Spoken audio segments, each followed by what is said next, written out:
Friends, family, fight fans, greetings and salutations. Jeffery Wilson once again coming to you live and direct from the River Center right here in downtown Davenport, Iowa for Caged Aggression 32, where tonight, on this very night, you are going to be witnessing veterans from the LFA, Bellator, and the UFC step into the Caged Aggression cage to, on this night, prove that they are the better mixed martial artists. And tonight, the card is as always stacked, and we will be culminating this evening with a tremendous co-main and main event. In our co-main event, we have Steven Sheridan going up against Tyler DeHaven, who is going to be making his professional Caged Aggression, his professional debut. And in our heavyweight main event, man, the hammers are going to fly.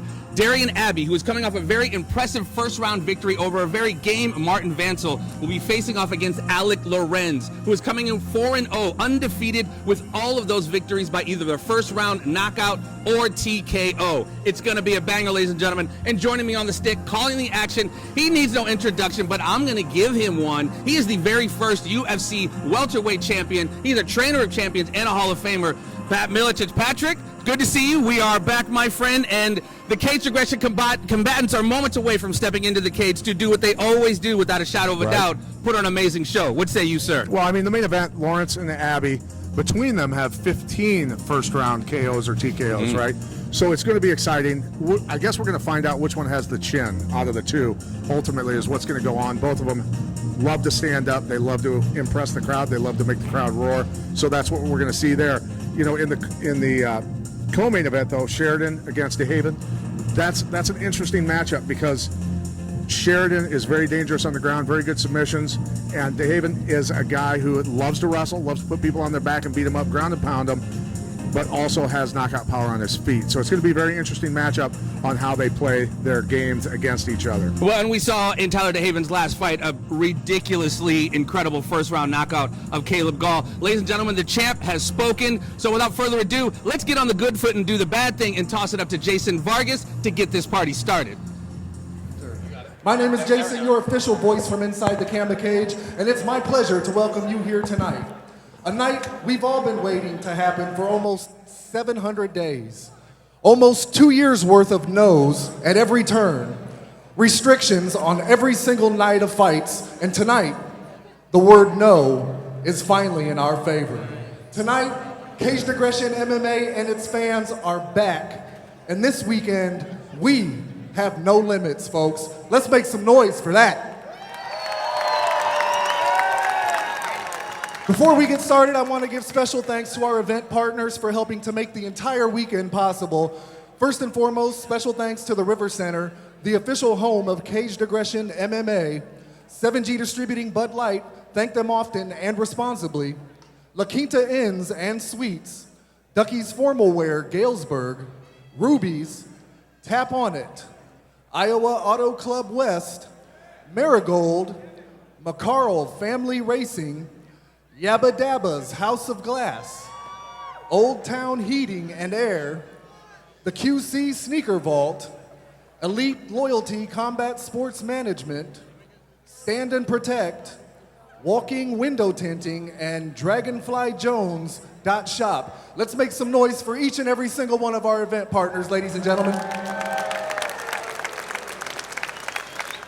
Special thanks to our production team, Mindprint Productions, The Music Connection, and Say Uncle Photography. Much gratitude to all fighters, coaches, and teams for their tireless commitment to be here tonight. And of course, special thanks to Caged Aggression President Mike Goodwin for your vision, attention to detail, and tireless commitment to the sport. Let's hear it for all of those people.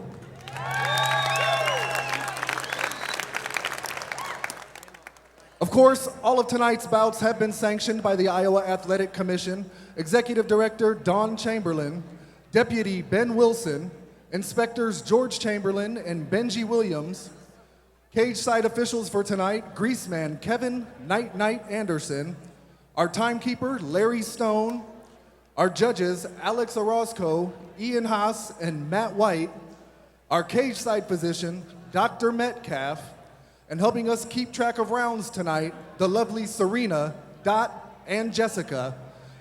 Color commentary for tonight's pay-per-view provided by Jason Bermas, Jeffery Wilson, and UFC Hall of Famer Pat MIletich.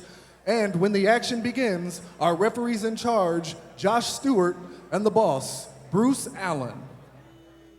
Now, don't forget, we've got a special t-shirt promotion. We like to give back to every single one of the fighters that take place in this weekend's event. So be sure to stop back to the back corner, pick up your special event t-shirt, get your favorite fighter's name printed on the back, and help them get through this and other fight camps down the road. Best way to show your support tonight, head on over to the back corner and grab a t-shirt, special commemorative t-shirt. That's courtesy of Old Town Heating and Air and the QC Sneaker Vault.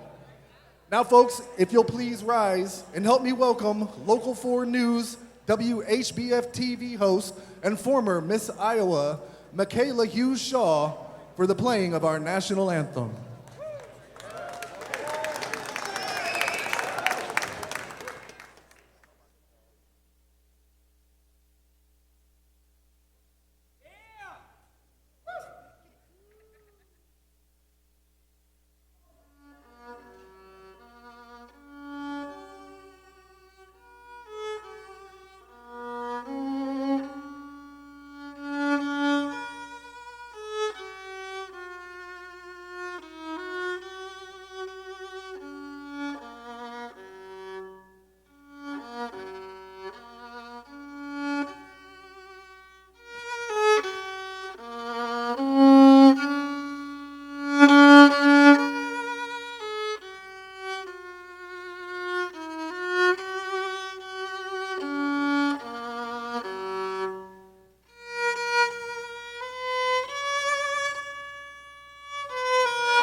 Michaela Hughes Shaw, ladies and gentlemen.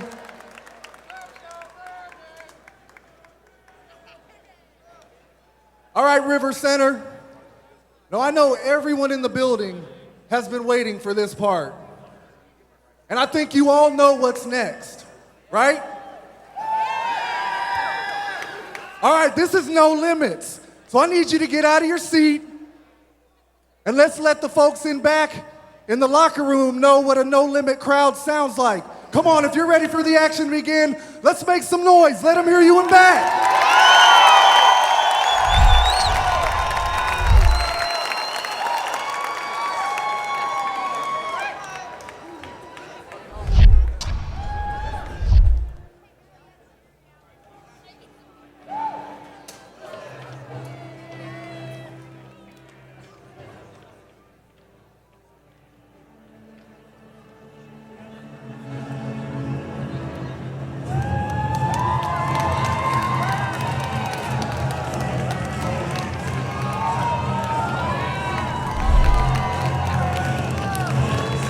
Here we go, ladies and gentlemen. Mason Kabliska making his way to the cage. Cage Aggression 32. No Limits is underway. Mason fighting out of South River Gladiators, Dubuque Martial Arts Group, DMAG, Platteville, Wisconsin. This young man has a general interest in MMA since high school. He loves the mental and strategic aspect of the sport. Went to college, and there he was. And there was an MMA club. Tried his hand, and he fell in love with it. I hear that story quite often. I feel that Bryce's wrestling background makes this matchup, but most people have been working. He said he's been working overtime on his wrestling for 3 years. He has more tools than people would expect. He trains at prestigious Muay Thai, DMAG, as well as compete fairly well when he has to travel to various BJJ gyms. He has a lot of people he has respect for in the MMA game. Looks up to Israel Adesanya's style. Feels that that gentleman is his favorite. He's been grinding for 3 years, almost to the exact date. He's regularly able to beat BJJ blue belts.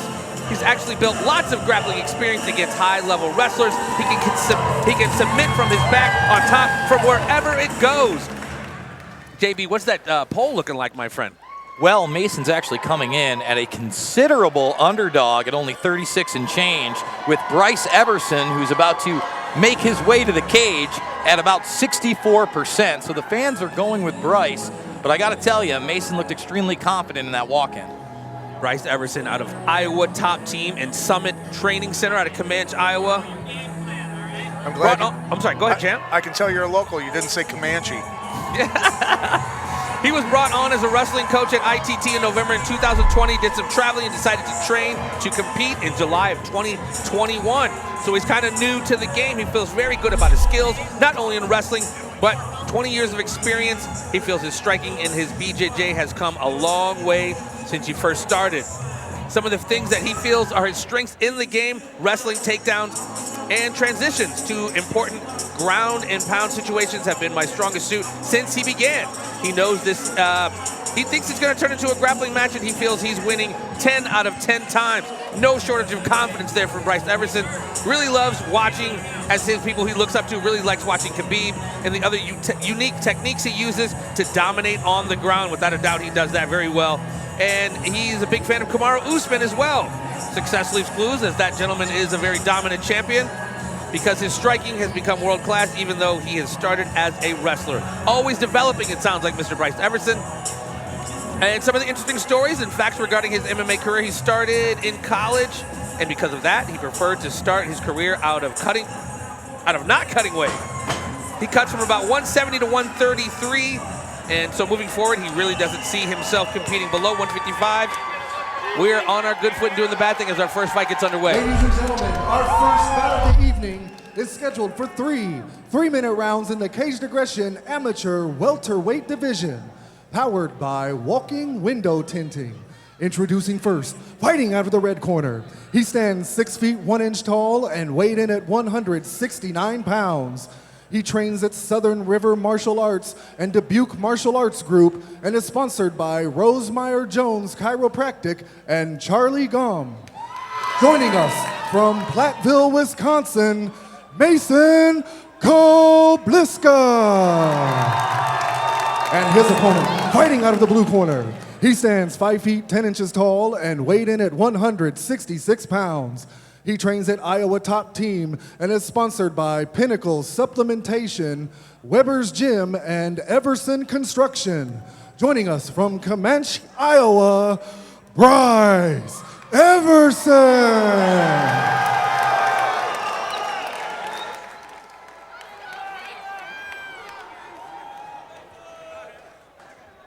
Here we go, the first fight of the evening. Bryce Everson going up against Mason Kobliska. Here we go. Referee Bruce calls it beginning to the action. Touch it up in the middle of the cage. Here we go. And I don't know that Bryce Everson has blinked since he's walked in that cage. He is stone cold. He's got his eyes set on the prize, although he is being pressured right now by Mason. Absolutely. Mason seemed like he's got some linked on him, too. Ooh, caught him with the knee there. Took him down immediately. Nice takedown. What are you seeing here, champ? Just working the cross sides well. You can tell the wrestling experience is paying off. 3 years of wrestling versus 20 years of wrestling, there is a difference. Big difference. Looks pretty comfortable there in side control. Yeah, when you're the longer guy and the stocky guys cross sides on you, getting them back, if they've got a tight game at all, getting them back in half guard or guard can be troublesome. Here we go, Bryce now in full guard here, looks like. He did a very good job right there. Looking for a triangle, not quite there, but doing great defensively and maybe able to push off. Bryce trying to get out of there. Bryce dropping some doing shots a here. Doing a really good job of stifling those shots he's trying to drop on and going for that triangle. I'm impressed with the ground game so far. Well, the length is giving him problems. He's got to drop his hips down in. Them spindly legs are hard to get past.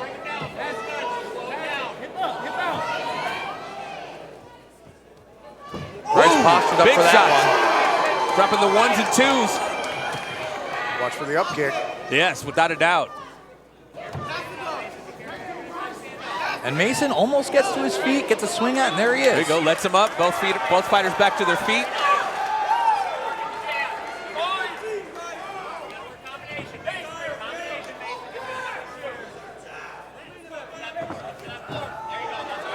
Bryce with a nice loaded up right hand there. He dove out of the way of that counter. That was like a tuck and roll.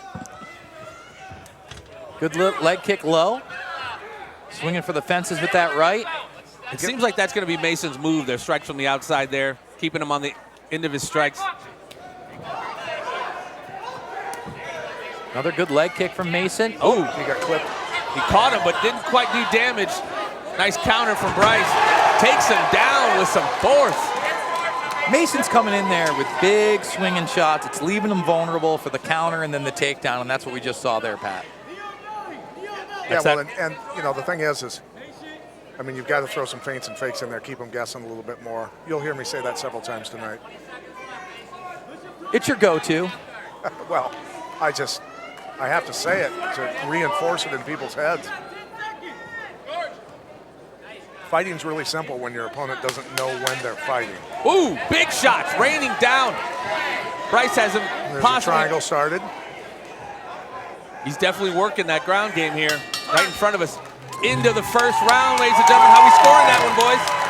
That's a 10-9 round for Bryce Everson, although I got to give Mason quite the credit. He stayed busy from the ground. He went for some submissions. And he didn't get hit very cleanly from the top. He was always kind of dusting them off. There was one decent right that was followed up from with a left from the top, but not much more. Still an Everson round. Has our poll numbers adjusted at all, JB? A little bit, but not too much. Everson still coming in at the favorite at 60+%. All right. As you guys can tell, I'm saving my energy for the co-main event and the main event. Well, I got to tell you, I am extremely excited about this main event. For those that are tuning in at Cage Aggression pay-per-view out there, if you're just doing so to see one of your fighters, one of your friends, we got fireworks in the main event right now. You got a guy. Hammers will swing. Abby and Lorenz are going to be throwing bombs. 15 first-round KOs between them. And Darian Abbey doesn't even look like the same human being that he was 6 months ago. He looks in incredible shape, completely transformed. It's going to be a banger. Well, in your interview with him, I think he said he dropped 58 pounds here in the last several weeks. It was quite a bit. I think it was 38, but still, that's quite impressive. Yeah, that's still quite a bit. Probably wants to quit eating like that between camps. It's like Planet Fitness, Pat. Judgment-free zone. As we call, as the second round begins, Mason and Bryce open up here with some leg kicks as we start round two. What I'd like is for Mason, maybe even a left-handed feint. He's coming in with that right every time. Loading it up. Just as you said, he almost telegraphs it, which makes it so much easier for the more dominant wrestler, Bryce, to take him to the ground, as we've seen here once again. There is some welts on that left leg of Bryce. Signature of the leg kicks, but footwork would help Mason avoid those takedowns if he would keep his feet moving a lot quicker, a lot smaller steps, not the big jumping, leaping, diving in punches and leaving himself wide open.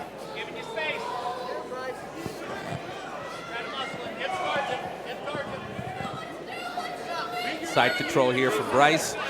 See if he can advance the position and make something out of it. I think you lower the boom right now.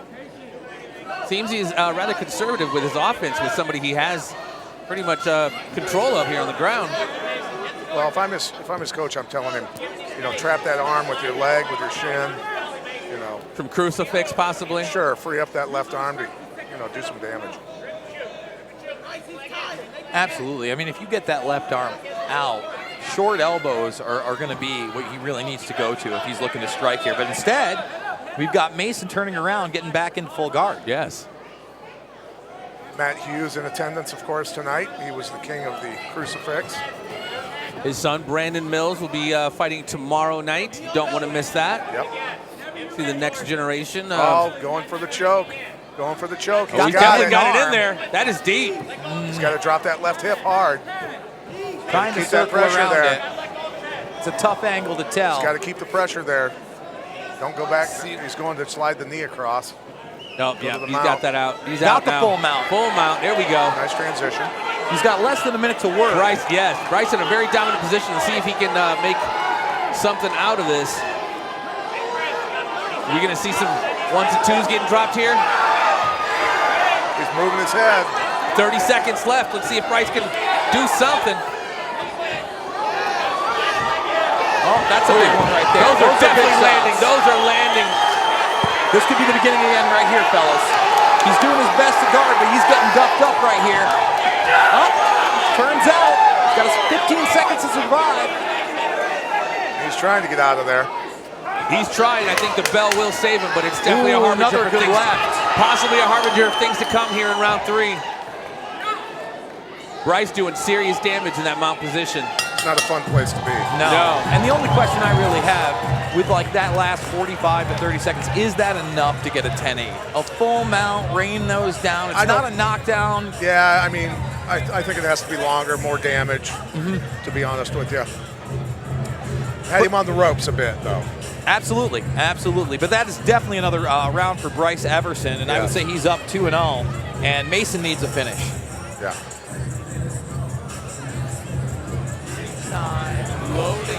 And we're looking at some of the action on the replay here, the takedowns into side control.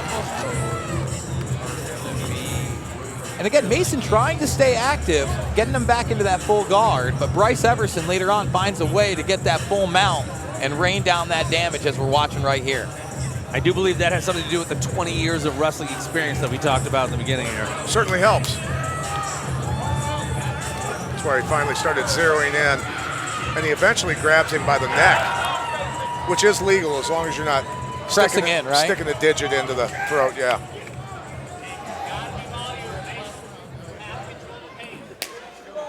Here we go, round 3 opens up, touch of the gloves in the center of the cage. Always love to see that.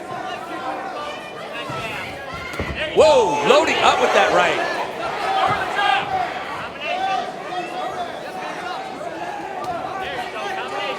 Mason, I like those leg kicks. Yeah, coming out with some leg kicks. It's definitely showing some welts on Bryce's leg. The only problem is everything is coming from that right side. Every single thing. And Bryce is obviously able to see that and capitalize on it, because Mason does seem to be telegraphing those shots, loading up with that right hand, and here he is in the same position in the guard. I mean, I'm rather impressed with his defensive ground game, and he's looking for that arm right now. He Don't count him is. out. There's a lot of time left in this round. You are correct, sir. And who knows, maybe he'll get it. But the problem is when he's on his feet, everything is coming from one side. Even when he's landing, it's telegraphed. And then he's going to that one too many times, and he's getting taken down and counted. And then what happens when you break your right hand? Exactly. Big trouble. Armbar. Here you go. He might have it, folks. That was pretty well locked in, folks. Let's see if he can pull it out. He's got to flatten himself out. To this would be a huge comeback if he was able to get this. Bryce needs to keep him stacked. Don't take weight off of it. There you go. Stack him. Let's see if he can get extended. He cuts out. It's out of it.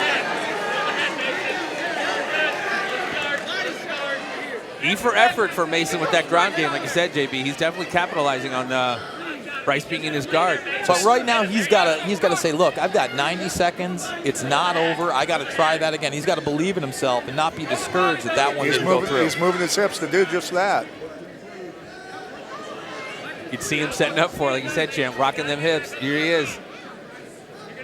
See if he can get those legs up.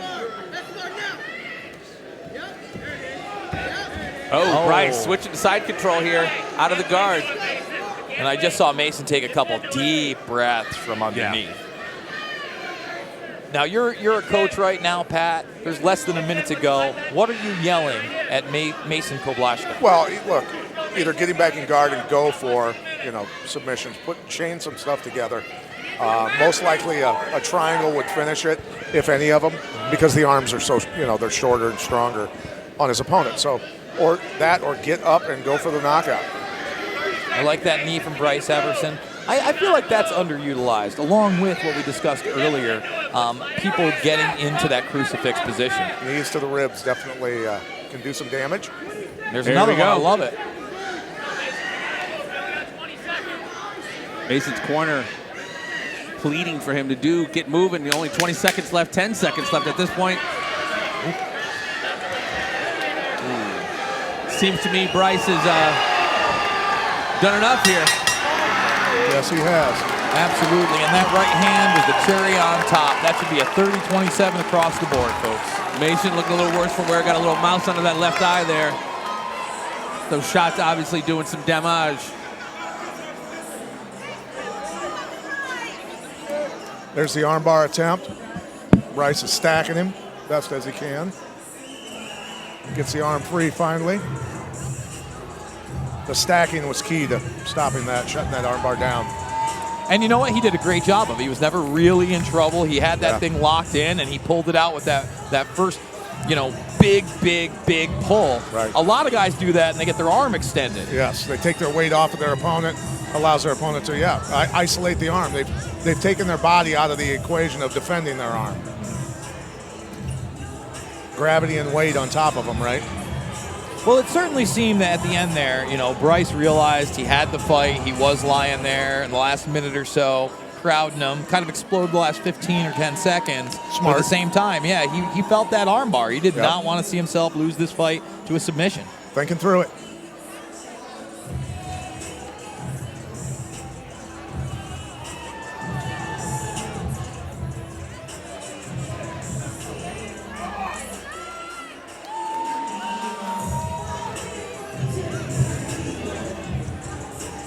And here comes Jason Vargas into the cage for the decision.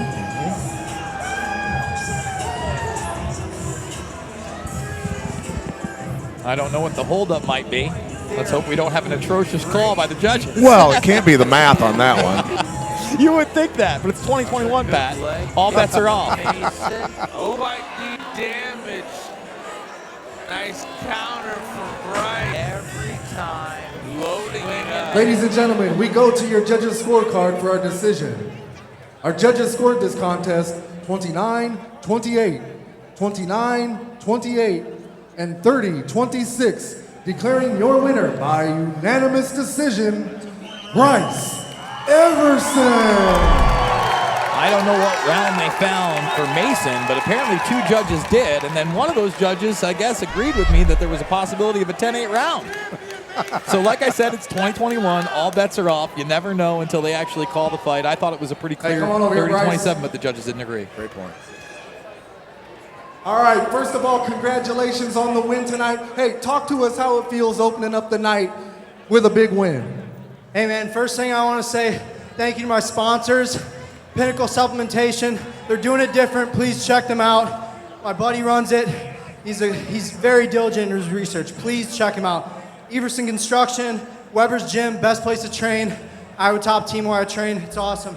But as far as starting off the night, it was awesome. You know, when I first found out, I was kind of like, oh man, I'd like to, you know, my first fight ever, I'd like to see some of the other guys go. But it was really a blessing to come out here. I know everybody's eyes are on me, and you know, it didn't go the way I thought it was going to. But like I said, next time I'm back in here, I'm gonna be a different beast. I promise you that. What was it? Did you ever find any difficulty dealing with Mason's length in this bout? No, I mean, you know, respect to him. He's awesome. His jiu-jitsu was a lot better than I thought it was going to be. Almost caught me in that arm bar in the 3rd round. I just kind of wasn't paying attention. But, you know, I came out here and did what I do best, and that's wrestle. And, yeah, I mean, from here on out, you know, that's what everybody's going to know. That's what I'm going to do. And, you know, try and stop me, I guess. Well, look, I don't know if there's anything you want to add before I let you get to the celebration tonight.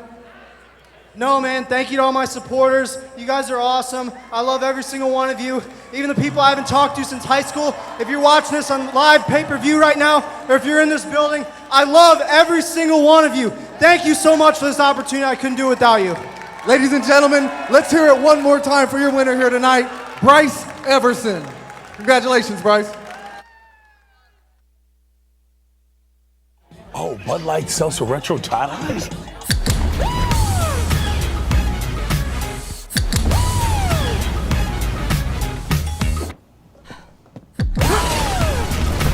Have you tried these yet? I'm sorry, ladies. It's my roommate, Emmerich. Emmerich. Is that Irish? Bud Light Seltzer Retro tie-dye. The loudest flavors ever.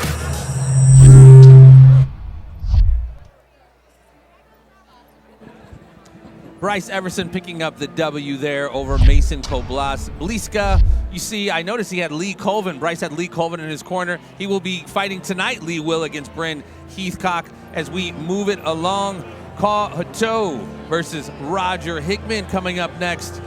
We have Ka Hato coming here to the cage right now. This gentleman is fighting out of Evolve MMA Evolve Performance Center out of Omaha, Nebraska. What were you going to say, champ? No, they're just, I know that gym out there. They've got very good Muay Thai, so this young man will be a good striker. And he's obviously worked on his ground game to supplement that, but he's primarily a striker, and he looks pretty well put together. Well, and his friends introduced him to the game, and he's excited for his debut. I believe this is one of his first fights, and he feels some of his strengths are his high school wrestling experience. Champ, I remember you said a long time ago, if you were to assemble a team again, you were going to look at D1 wrestlers. 100%. Wrestling being that base is just where it's at. It helps a lot, substantially. Let's put it that way. And this is his debut! Exclamation point! Exclamation point! Exclamation point! Looking forward to calling this young man's fight as he kicks off his MMA career, as he faces Roger Hickman this evening. But again, I'm sorry, go ahead. Well, both these guys are very good athletes, and I mean, they're pretty well versed everywhere. So this is going to be an interesting fight. Roger, not long ago, won a kickboxing tournament, and so they can both strike, they can both grapple, they can both wrestle. This is what we bring here to Cage Aggression. Talent, baby, talent. Veterans of UFC, Bellator, LFA, and even if they're not veterans, they are just bringing their A game. As we await Roger Hickman's entrance into the cage, fighting out of Summit, Davenport, Iowa. Got into MMA from boxing. He's ready for this matchup, feels determination is the deciding factor for his recipe for victory tonight. He has a couple role models in the sport he looks up to. A gentleman by the name of Steve Houston, and another gentleman, I'm not sure if you guys are aware, his name's Pat MIletich. Looks up to you, champ. Success leaves clues, brother. He and I have had some good talks. I have worked with him a little bit, and very, very talented young man, and very smart, very smart. I mean, it's smart to have Jordan All Smiles Trowers in your corner. I don't want to steal the shine, but he's got a great shirt and a headband on, and we love him. We were hoping that he was going to be on this weekend's card, but it's good to see him in the corner of a guy that holds you in such regard as well, Pat. Well, I mean, I almost canceled even broadcasting because he's not on the card. Oh, really? I mean, I thought about it. I talked to him at the weigh-ins yesterday, and I said, what's going on here, Trowers? Yeah, why wouldn't you? Jordan is always a highlight to a card, whatever promotion it is, but he's definitely made his home here at Cage Aggression MMA. It's always a delight. What's his ring name now? Pork Chop. You love Pork Chop. Yeah. I like All Smiles. That guy's never not smiling. He kind of leaned toward Pork Chop. You know what? It looks like he's been taking off on the training, so Pork Chop might be the way to go. Hey, he knows he's got to get down to 205 eventually. I love what he does in there. I told him 185 and even 170. Well, I think that there's a possibility with a guy like that's talented, that talented and based, and wrestler, right? Yeah. That 185, you could be a champion in a major promotion. Yes, absolutely. Ladies and gentlemen, our next bout of the evening is scheduled for three-minute rounds in the Caged Aggression Amateur Welterweight Division, powered by the QC Sneaker Vault. Introducing first, fighting out of the red corner, he stands 5 feet 8 inches tall and weighed in at 170 pounds. He trains with the Evolve Performance Center. Joining us from Omaha, Nebraska, Call 2. Let's go. And his opponent, fighting out of the blue corner.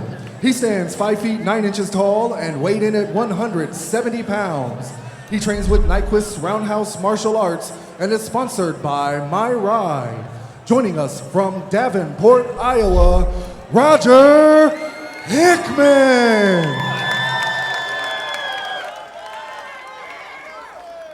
And according to the polls, this one's pretty close. Hito's coming in at about 58 and change, while Hickman is 41+%. This one should be fireworks. These guys are getting ready to square off right now. And Kaw, with his debut, we will see how he fares against Roger Hickman as they touch up here in the center of the cage and get ready to get down. Ooh, nice leg kick. Countered by Hickman. Takedown. Nice way to circle, run the pipe. Ooh, hooks. Vicious shot from Kaw from the 1 foot. Nice balance. That kid's got some hands. Roger's in southpaw stance. He can fight both ways. I think. Takedown again from Hickman. Persistence. Pays off, without a doubt. Wow, these guys are getting after it. Yeah, Kaw's doing a great job of keeping him off him. Got to watch out for those up kicks. Oh, Roger Hickman going for a heel kick here, or a heel hook rather. Oh, he might have it. Oh, hit him with those shots. Ankle lock. Those are pretty big shots for one hand. Got to switch off to the heel hook.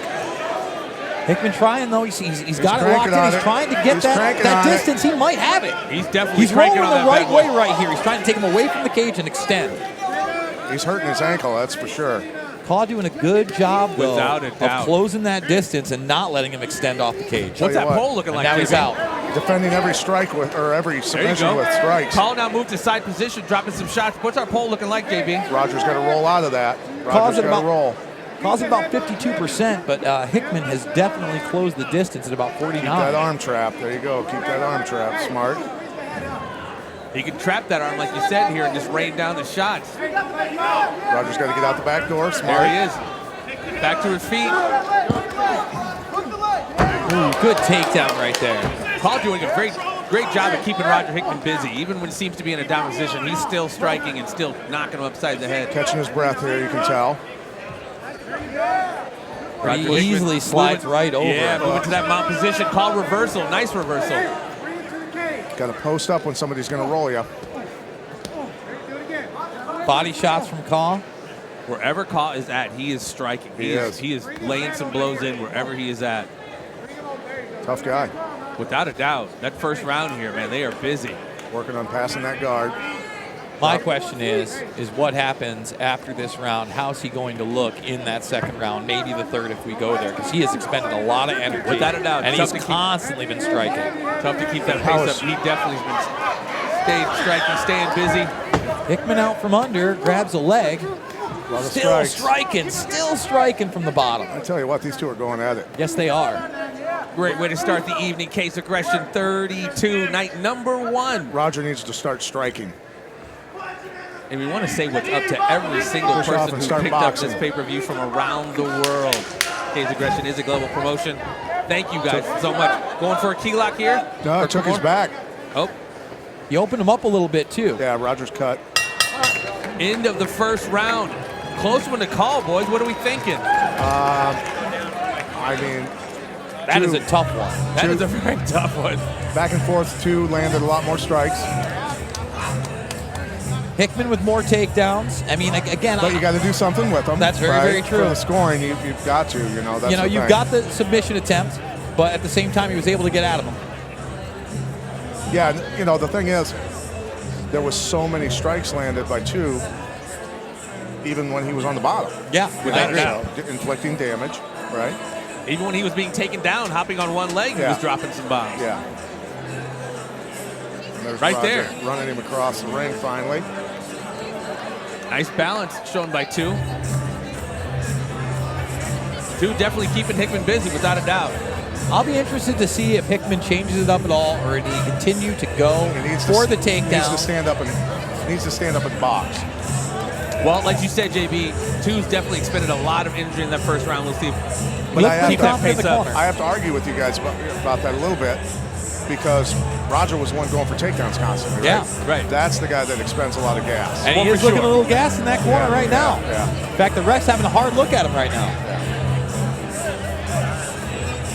Are we doing this? Uh-oh. I'm not sure that we are. Might be having trouble with the eye. I don't think. You're talking about that right eye. I am It's not a little sure bit Hickman close. wants to That's come it. out. He can't. He did not come out for the second round.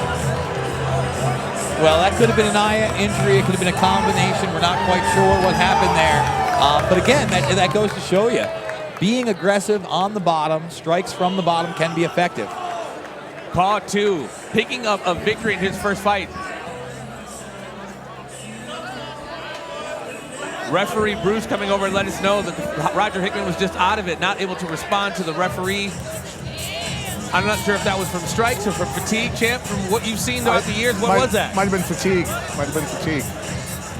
As just watching, he wasn't answering to the referee. He seemed to just have his eyes closed. He took a lot of shots. He definitely did. And a lot of people don't understand that those hammer fists continually are big shots. Gonna ring your bell, buddy. Well, right. and it's a testament to Kaw too, because he was doing those from a defensive position. Yeah. I mean, obviously it's a form of offense, but he was doing that while, being taken down.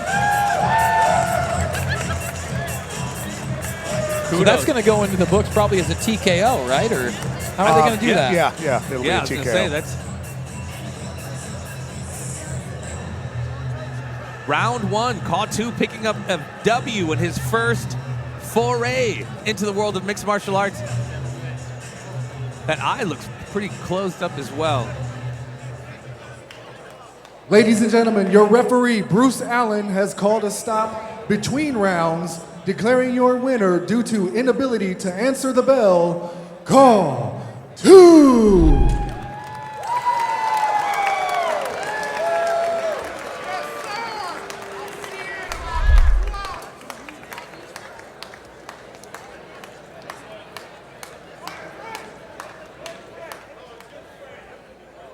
All right, here we are with your winner, call 2. Call, first of all, congratulations on the big win. I know during the weigh-ins out front you had mentioned how excited you were for this evening. Hey, talk about how it feels picking up that first win in your debut. It feels great. I was supposed to make my debut a couple months back, but he backed out. He said he got COVID the day of the fight. So I was disappointed, but here I am. I have this opportunity. Mike, thank you so much for this opportunity. I want to thank my coach, first and foremost, and the people that are watching at home. Thank you so much. I appreciate you. Love you all. Now, was that the end of the fight that you saw when you were visioning everything and leading into the fight? Was that how you saw this thing finishing up? No, I thought I was gonna go toe-to-toe with him all 3 rounds because I know he's a kickboxer, he's a stand-up fighter, just like me. It was very unexpected for him to shoot on me, so I just had to adapt and do what I did. Well, look, like I said, very impressive win. I wanted to check with you before we let you get back to the locker room. Anyone you want to thank, anything you want to mention, or anything that I might have left out? Yes, my Korean community back in Omaha. Love y'all. Em hạt đô bằng nhau po. Yeah! Ladies and gentlemen, let's hear it one more time for a very deserving call 2.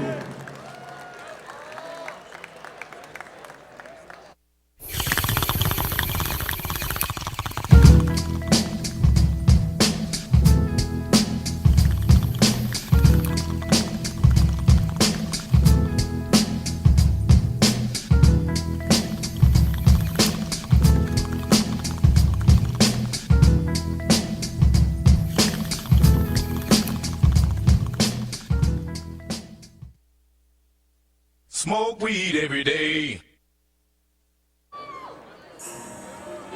Pick it, pack it, fire it, come along. Taking hits from the ish. Impressive victory right there from Call 2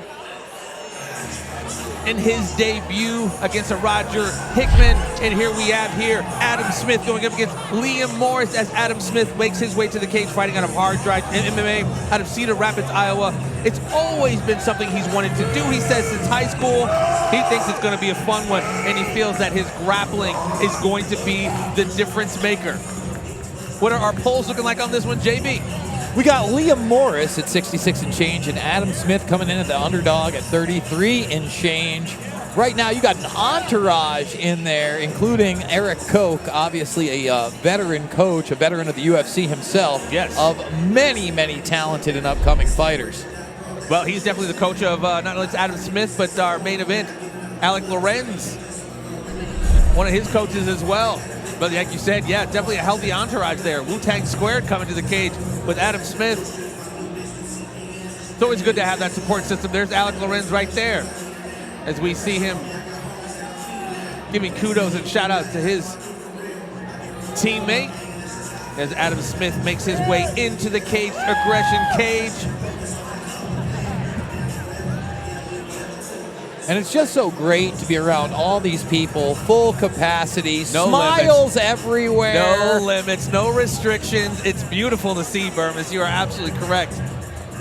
And you can feel the vibe here. Obviously, Hato was so excited about that victory, but so many people here are excited about this card. You know, Alex still hasn't even wrapped those hands up, but I guarantee you guys fireworks tonight when he squares off against Darian Abbey. Yeah, I asked him in the interview we did with him on Everything Combat, the podcast, when are you going to register that right hand as a lethal weapon? Are you waiting to just do some sweet chin music on someone and wait till their heads explode? Because that guy is a one-hitter quitter, and both of those guys, Darian Abbey and Alec Lorenz, have their work cut out for him tonight as we see Liam Morris make his way into the cage, aggression cage, Sauk Valley Jiu-Jitsu, Sterling, Illinois. Started kickboxing and fell in love and started MMA.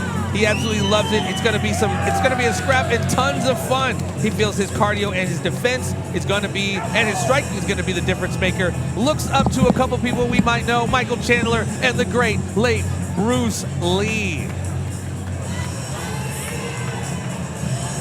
Champ, thinking about that last fight, Cotto and Roger Hickman, how much is Roger Hickman going to be looking in that rearview mirror doing like, I woulda, shoulda, coulda, and just really beating himself up, you know what I mean? It comes down to, a lot of times, endurance and technique, right? And there may have been some endurance things there, right? Yeah, without a doubt. I can tell you that you have to make your training far harder than a fight ever could be. You've got to run a lot, you've got to lift a lot, you got to do a lot of functional stuff. There's guys doing yoga, they're doing all kinds of stuff to balance things out, and you got to have the technique, and you just have to compile a lot of knowledge. So everybody's different. In the world of modern day mixed martial arts, you cannot be a one-dimensional fighter. You got to have it all covered. Well, look, and here's the thing. This was his debut. He's got a ton of talent. He lost. So now you look at yourself in the mirror and you say, okay, do I quit or do I become great? Yes. Well, I think it also speaks to the fact that there's a big difference going in there as a kickboxer and then getting in an MMA cage. Ladies and gentlemen, our down. next bout of the evening is scheduled for three-minute rounds in the Caged Aggression Amateur Flyweight Division, powered by Old Town Heating and Air. Introducing first, fighting out of the red corner, he stands 5 feet 6 inches tall and weighed in at 125 pounds. He trains at the Hard Drive Performance Center and is sponsored by Midwest Shooting Supply. Joining us from Cedar Rapids, Iowa, Adam Smith. And his opponent, fighting out of the blue corner, he stands 5 feet 8 inches tall and weighed in at 122 pounds. He trains with Nick Meyer and Sauk Valley Jiu-Jitsu and is sponsored by Odin Decal and Valhalla Detailing. Joining us from Rock Falls, Illinois, Liam Morris.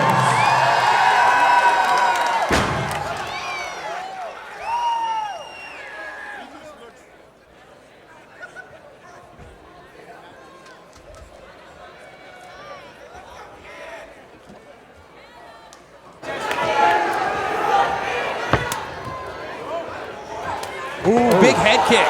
Ooh, open up, nice left hand there from Adam that Smith. with that knee right there. The front kick to the face. Yeah. Oh, look at him blasting the legs with those kicks. These guys are going at it right out of the gate. Absolutely, fist of fury to open up this first round. Lots of leaping, kicking attacks. You don't see that much in MMA, especially countering one another with it. Oh! Spinning heel kick, missed. Wow, that would have No, canceled it Christmas. slapped him across the face. He didn't hit him with the heel, though. Oh, my goodness. Oh, wow, that's an up ass kick right Oh, there. something- He's hurt.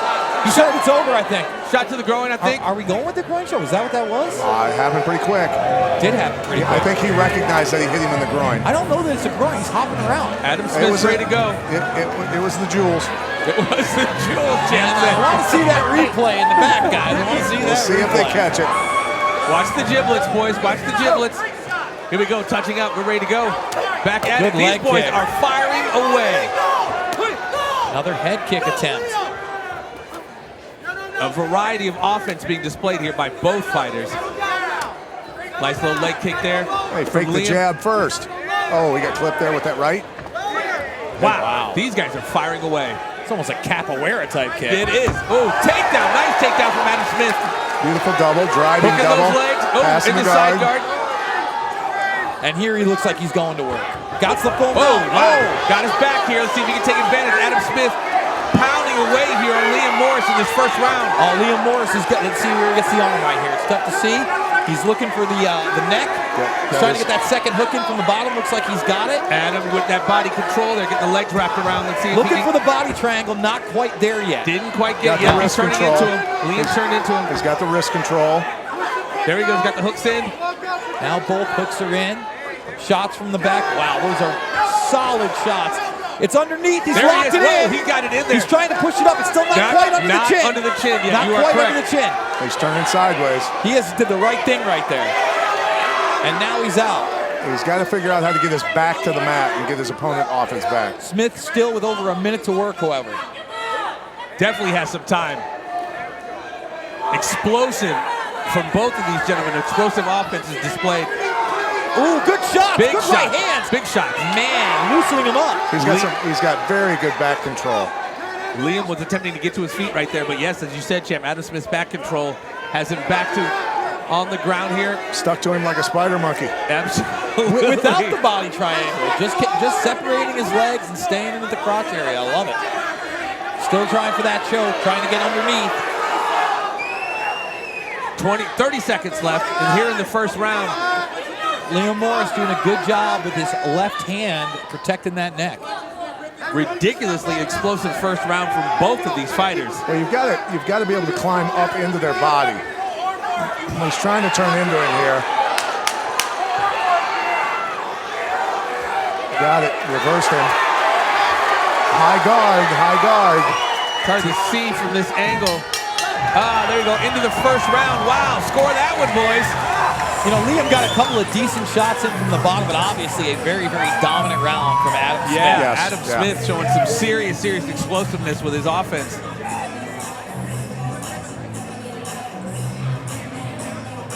Cage aggression bringing the pain once again, ladies and gentlemen.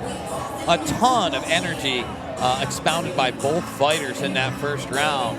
But they're the lighter guys. Hopefully they can handle it. We're watching some of the replays and some pretty wild kicks going on, Pat. The lovely Serena Kay. They look like they've got gas tanks, bud. Does look like they got them. There it was. There's that like little mini axe kick that missed. Both of them threw that, though. That was the crazy thing. You don't see that a lot. Right. Interesting to see when he did take him down, he wrapped his legs up so quick, Khabib Nurmagomedov style, controlling that body. And here we go. Wow. And round two about to kick off. A lot of times you want to aim for the collarbone when you drop an axe kick and try and break their collarbone. Yeah, you don't want that broken clavicle. That's a tough one. Spoken like a true killer right there, Pat MIletich. Right. That's the way I was taught to do it.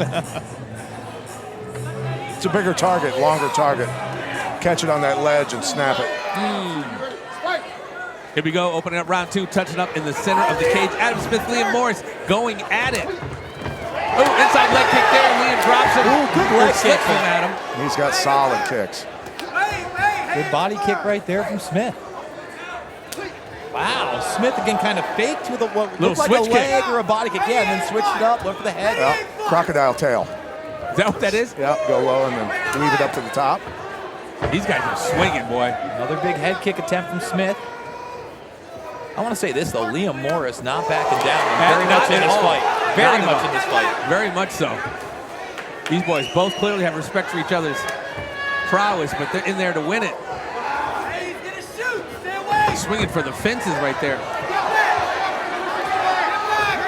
Good. Broke free. Nice work. Staying right in the cut there. He's giving him head fakes. I've seen that. You know what? Talk about that a little bit, because it's not quite as effective, obviously, as a feint. Oh, those hurt him right there. Those left rights. And he scrambled free again from that takedown. But I am seeing that. He is making the head fake, but he's not following with the right or the left. Right, and he's faking the jab and then throwing kicks with his right leg as well. Head kick there. I like that sprawl. Didn't even let him get close. Absolutely. Nice sprawl from Liam Morris. He's got to be careful, though. Into a half guard position. Adam Smith on top of Liam Morris here with 1:30 left in round two. Gave up those double underhooks and got taken down. And Adam Smith has been dynamite on the ground. Very well versed, hasn't put himself in a lot of trouble. Right now, kind of in a half guard position. Probably going to be looking to tried to step over. Morris didn't having it. Nope, Liam Morris stopped it. Here we go. We got one hook in. Now he's riding that back again. Once again, that back position. Let's see if he can take advantage of it and get that choke locked in, which he's been trying to do. He's underneath right now. Off to the side, trying to pull him over there. He lost position. Yep. Triangle, trying to work that leg out of there. Liam, both fighters back to their feet. Both these guys are so determined to win. You got to love a fight like this. Without a doubt, man. Ooh, looping right hand just missed on Adam Smith's chin. 40 seconds left here in round number two. Spinning heel kick again, misses. Capoeira type. Yeah, another capoeira type kick right there.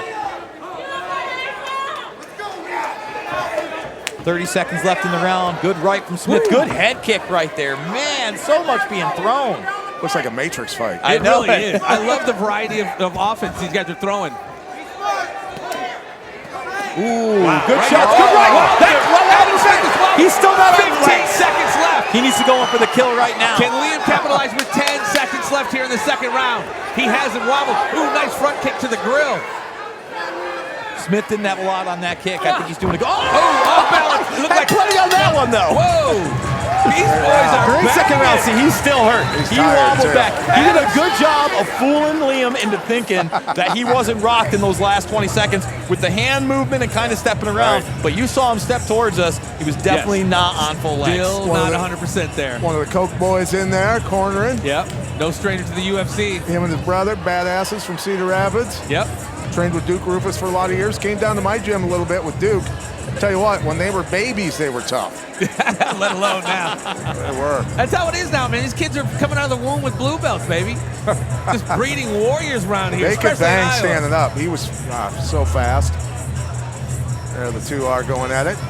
What are the poll numbers looking like, JB? This is a tough one to score. It's closed right in. Liam Morris at a little over 58 and Adam Smith almost at 42%. But the real winners are the fans, and let's hope that there it is. round Yes, three is as good as rounds 1 Right and 2. there in the replay, we saw Adam Smith doing the stanky leg a little bit. And he's still, hopefully he's got his wits back Going together. back and forth a little bit. Let's see how this last minute treated him. This third round, I'm sure it's going to be no different than the first two, just going for it. Ooh, Adam Smith walking him down here in this third round.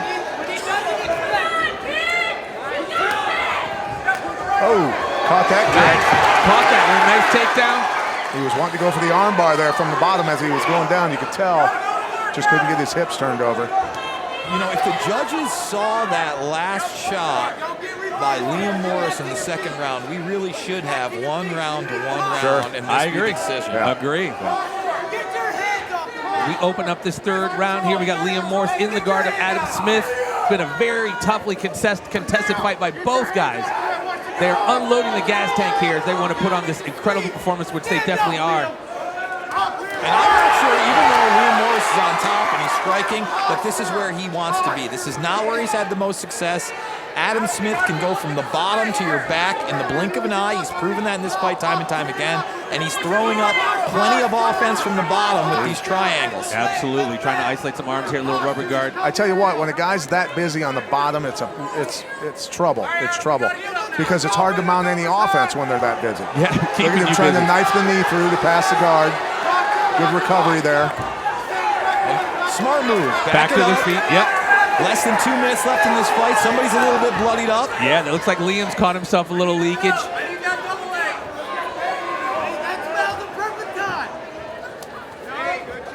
Nice Wow, check another there. big kick. Nice check kick from Adam Smith. Counters with a nice high left. Right, rather. Oh, he got that inside leg kick as he came. That stung. Got it. Whoa! Shot with that left hook. He's hurt again. He's definitely still. hurt him. The legs still aren't there from Adam Smith. Whoa! Going for some crazy spinning kicks there. Liam Morris making a case for the fight right now. Oh, But nice there's the takedown. takedown. That's exactly what Adam Smith wanted.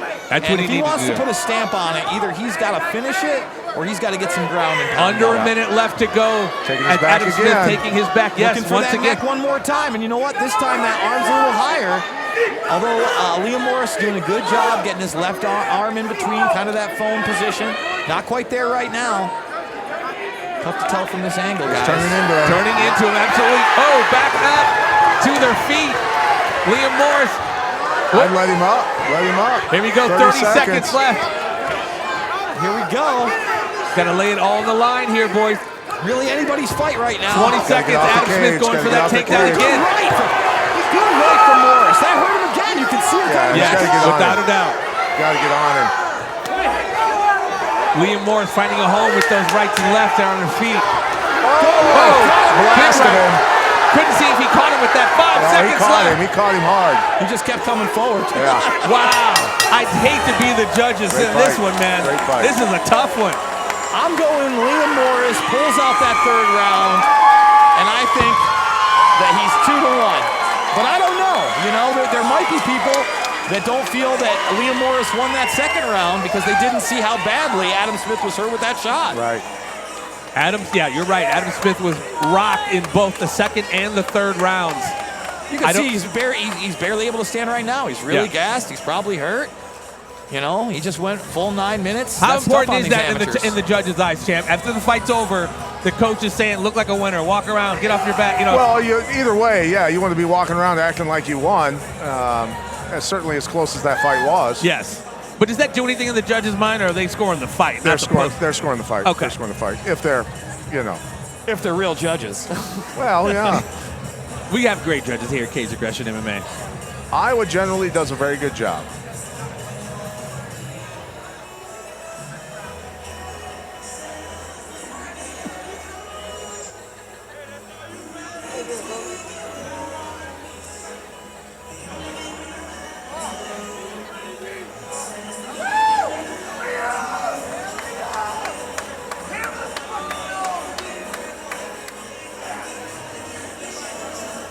And here we go as we await the decision. Both corners, it's pretty questionable. I could see a split here, too. I definitely could. That was close, man. That was one of the closer ones we've seen. These boys went at it, and I love seeing that. Just voracious in their desire to win, and that's what we witness here. And that's what we always witness when we watch Cage Aggression MMA, ladies and gentlemen, from around the world or right here at the River Center. We bring the pain, or they bring the pain. We just talk about it.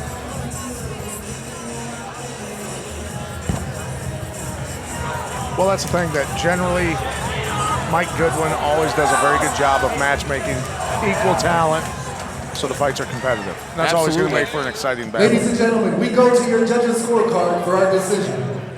All 3 judges scored this contest 29-28, declaring your winner by unanimous decision, Liam Morris. Well-deserved victory. I'm glad they got that one right. I couldn't agree more. That was a tough, hard-fought victory from Liam Morris. Entertaining. And like you said, JB, the fans really were the winners on that one. And nothing but class out of the Coke camp on the way All right, out. come I like on over here seeing with that. me for a minute, Liam. Adam Smith, nothing to be ashamed of. There might be a few people happy about that win here in the building tonight. Liam, first of all, man, never an easy fight coming out of hard drive. Congratulations on the big win, man. Talk about how it feels right now. I know you earned it. Exactly what I wanted. Fuck yeah. Some blood, some busting. I feel great. I hope everybody had a good time. I fucking love you guys. Thank you for support. Hey, real quick, like I said, never taking anything away from the toughness, especially the guys coming out of HD. What surprised you in that bout? Head kicks. Caught me like a motherfucker. But it felt good. Gave me what I wanted. I wanted a banger, I wanted blood, and I wanted fun. That's who I am. Well, it sounds like you got everything you wanted on that list checked off, plus the win.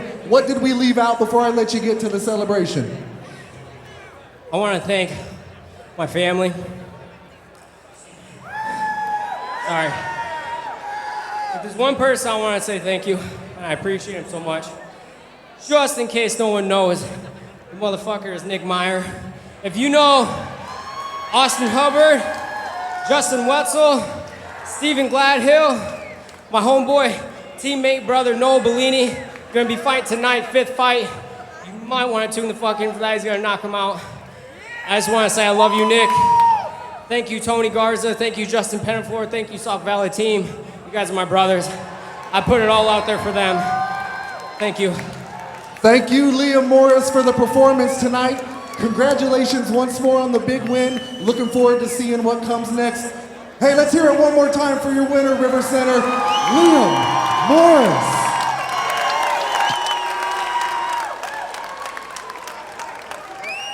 Are you tired of sending emails that never get opened? Engage your customers faster via text. Text messages have a 99% open rate.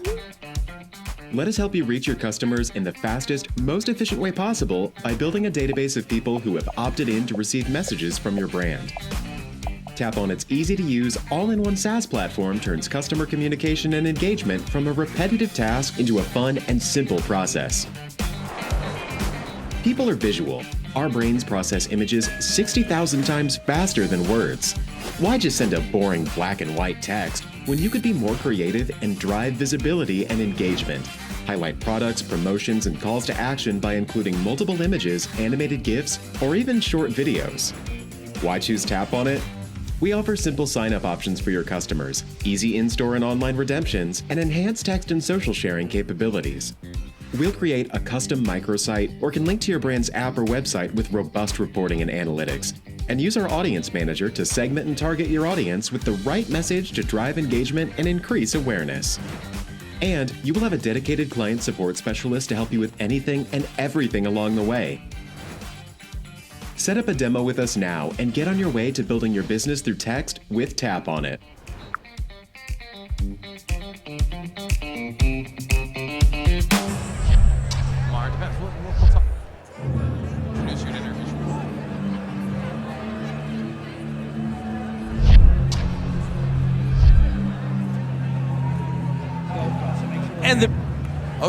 And the beat goes on, ladies and gentlemen. A very toughly contested fight between Adam Smith with Liam Morris, coming out as the winner on a unanimous decision as we wait for Ethan Soderstrom and Brian Sullivan to step into the cage.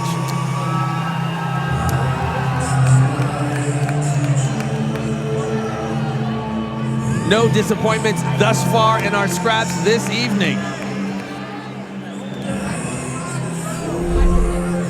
Ethan Soderstrom out of Southern River Martial Arts, Lancaster, Wisconsin. He's wrestled since preschool. Grew up with contact sports and martial arts. His opponent tonight is a teammate of his last opponent that he lost to, and it's time for redemption. Some of his strengths is a lifetime of wrestling, aggression, strength, and focus.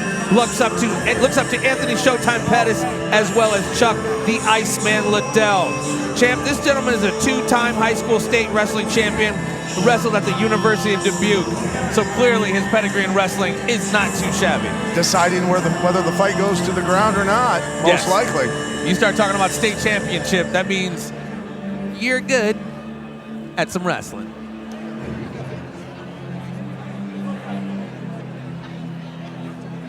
Ethan Soderstrom getting checked out by referee Bruce, stepping into the cage, awaiting his opponent, Brian Sullivan.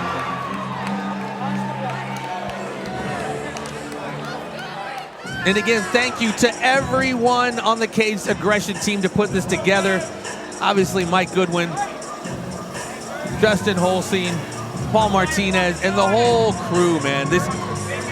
When you come in and see this thing being put together, you realize there are so many moving parts, and thanks to all of those guys as Brian Sullivan makes his way into the cage out of Pura Vida, BJJ and MMA fighting out of Milwaukee, Wisconsin, Duke Rufus country. He looked it up as a young man because he wanted to box, but he got into MMA, looking into boxing. And Pura Vida puts out a lot of very good fighters. Well, the fans seem to think this one's going to be down the middle. It's 50-50, and Pure Nvidia, obviously, you got Zach Otto in his corner, UFC veteran. So, looking forward to having a good time. He says, feels he's adaptable and a fair striker.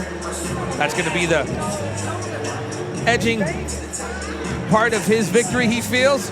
Looks up to Montel Jackson, his coach, and Ode Osborne. Not familiar with that individual,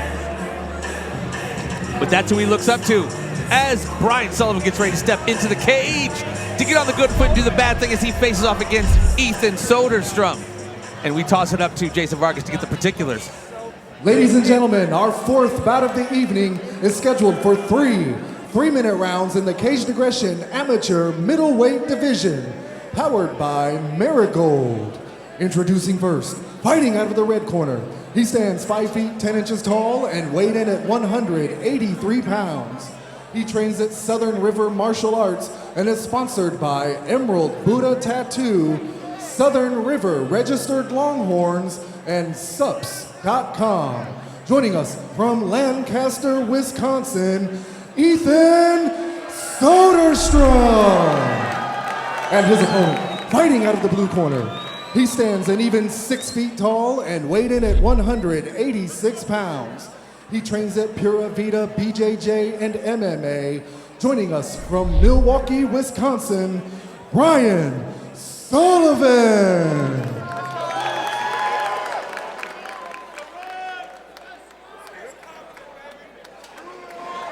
Here we go, getting ready to kick off the fourth night of the evening. Ethan Soderstrom going up against Brian Sullivan.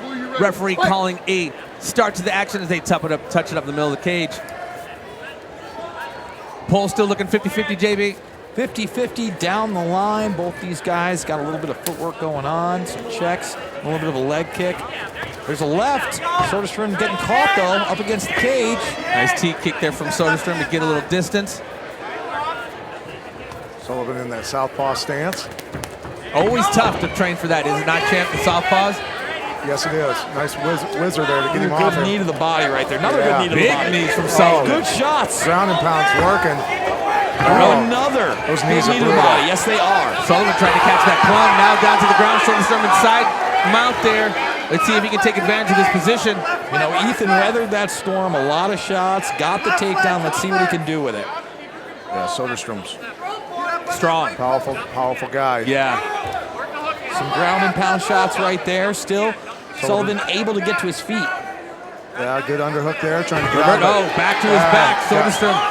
That was wrestling paying and now off. we're in full mount, That folks. was power. Yeah. That's what happens arm when you triangle, press. arm triangle. Oh, that might be it, guys. That is tight. That is tight. And he is strong, fresh in this first round. He's going to bed. I don't see him getting out of this one, guys. Oh. His arm's going a little limp. He's still trying.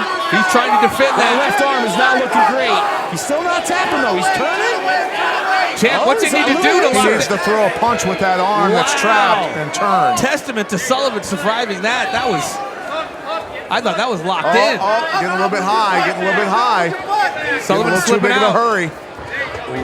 Sullivan doesn't look like he's been able to catch his breath, though. Soderstrom's been relentless here in this first round. About 1 minute left here.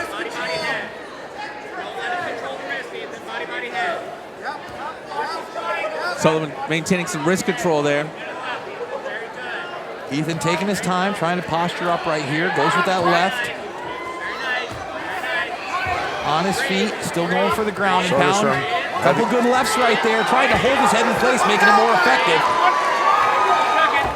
Armbar attempt there, missed that. Omoplata. Wow, that would have been wild. That would have been crazy. I don't think I've ever seen one of those. Well, I've seen one, but not in cage aggression. Soderstrom muscled out of that. 30 seconds left here. Gogoplata now, Gogoplata. Round number one pull here. Pull that head down onto his shin. And he's doing it right there. Yep. There it is. Eddie Bravo almost. He's got to get that other leg out and trap him. Got to get the other leg out and on top. Now he's hunting a joint lock on the left arm. There he goes. Soderstrom slips out of it. That was 10 a lot seconds of energy. left. Absolutely. For both fighters, a lot of energy expended here in this first round. 5 seconds left. Who's got the gas tank? Well, unfortunately, Sullivan's best moments were in the beginning before he got took down. Armbar. Oh, wow. Not enough time. Not enough time. Saved by the bell. Absolutely. Very exciting first round. I think it's still an Ethan Soderstrom round, though. And he's looking pretty confident coming over into his corner, too, by the way. Not too depleted either. Neither of them taking too deep of breaths. Looks like their gas tank's still working for him. Well, I like that Sullivan stayed on his feet because he was, actively on the bottom. He was still trying to throw things up in that last minute. Had a little bit of success. Almost rolled into that omoplata, like you said. Almost. Soderstrom then spun his arm the other way and did a curl and got out of it. Yeah, and that's a testament to this guy's power. Viking. Yes, and yes, very Viking-like. Reminds me of Ben Rothwell muscling out of stuff. I can't believe Ben is still fighting. He is, man. Still fighting out there. Doing good, too. Ben is definitely from Viking DNA. Right. He's that lead horse swinging that big axe there in the old Viking army. He's back also in the the champion of going through more ring names than any human on planet. We started with Big Ben, then he wanted to make up his own name, and he said he wanted to be the Blue Star. Okay. The North Star. The North Star. And I told him that we're going to call him the Brown Star if he does that. Oh. We digress, ladies and gentlemen. Ethan Soderstrom, Brian Sullivan opening up here in the second round. Good right hand from Sullivan, keeping it on his feet. That straight left. Yep. Soderstrom about to go for a shot there. See Sullivan throw that head kick with that left leg. And let's see if Sullivan adjusts. If he adjusts to keep that distance so he can shoot and get back on his feet. Stay away from the cage. He's doing a good job getting in there with the left and bouncing out, not letting Soderstrom get too close. Tagging him. Yep. Soderstrom looks like he's breathing a little heavy. Taking some deep breaths there. Good kick to the body. Nice shot to the midsection that hurt. there. You can see a distinct different look Grimace. on Soderstrom's face. Yes, absolutely. Ooh, good right. Sullivan doing a good job at keeping him at the end of his strikes there. He's circling around the cage much better. Yes, Absolutely. lateral motion. Soderstrom not as eager to shoot as he was there in that first round. Whoa, nice shot, caught that leg, got him Sullivan on his back again. Sullivan quick to almost get up, but let's see. Does he have a choke? It's hard for me to see. Oh, Darcy, nope, not. Can't see what. Nope, nothing. Sullivan not in a terrible position here, and now he's on top. Now the question is, does he stay here? Does he try the ground and pound? Or does he go for the distance and make him stand up again where he was having some success? Posture up and start letting him fly. Yeah, absolutely, man. Soderstrom is already showing some fatigue there. Get him on his back and take advantage of this position. Not sure how much time we have left, but I would assume about a minute or so.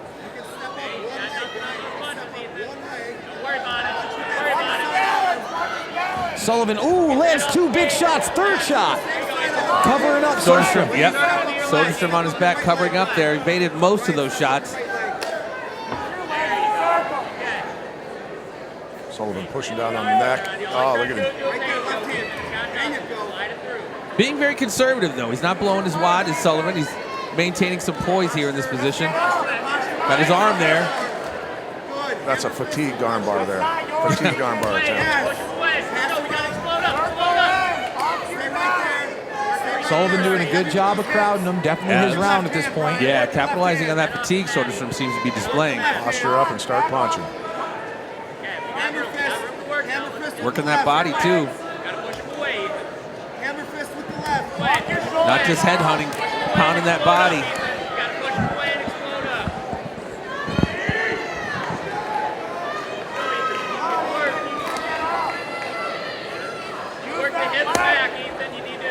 Slow and steady here, Sullivan.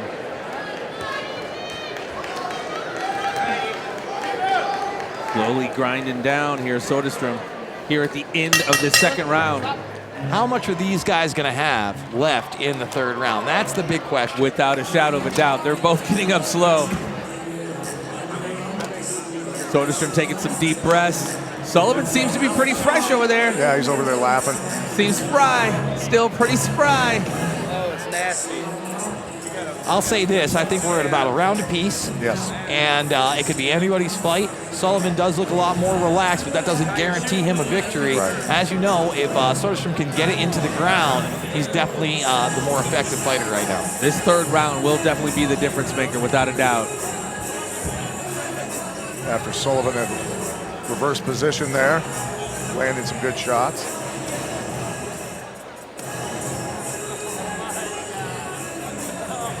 We are just beginning night number 1, ladies and gentlemen. Cage Aggression 32, No Limit, right here live and direct from the River Center and broadcasting around the world on pay-per-view, CageAggression.tv. Thank you guys so much for joining us as we are about to call a start to the action of round 3. Touching up in the middle of the cage. Here we go.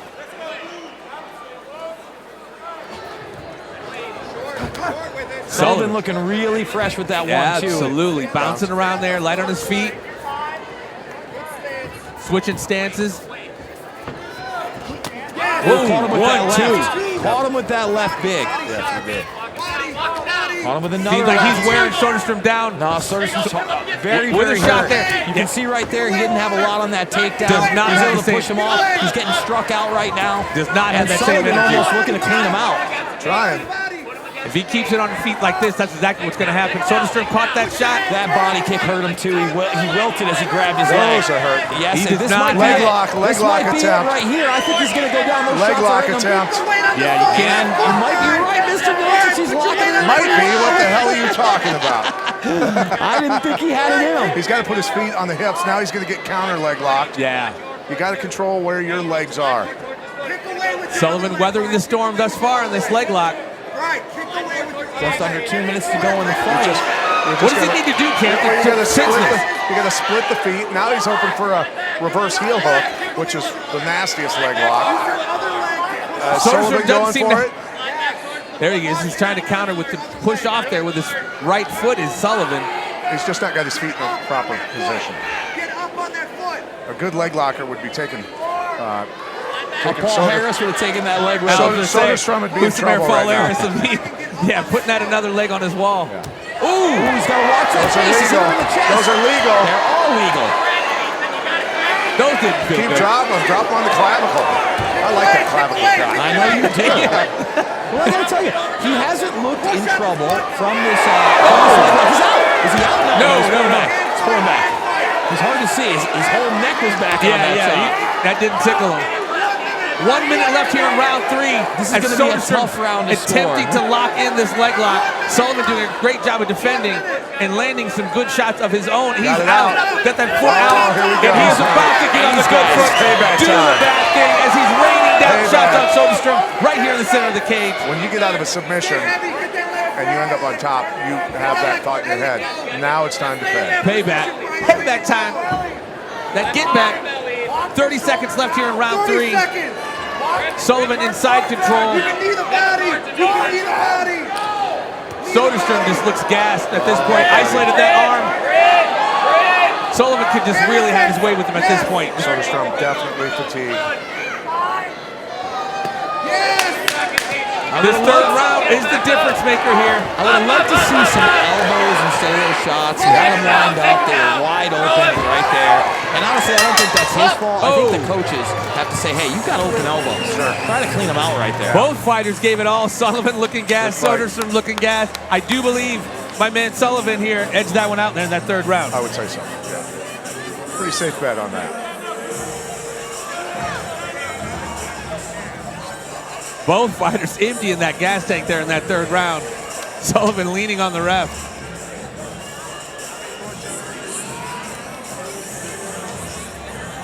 Goes down in the dim.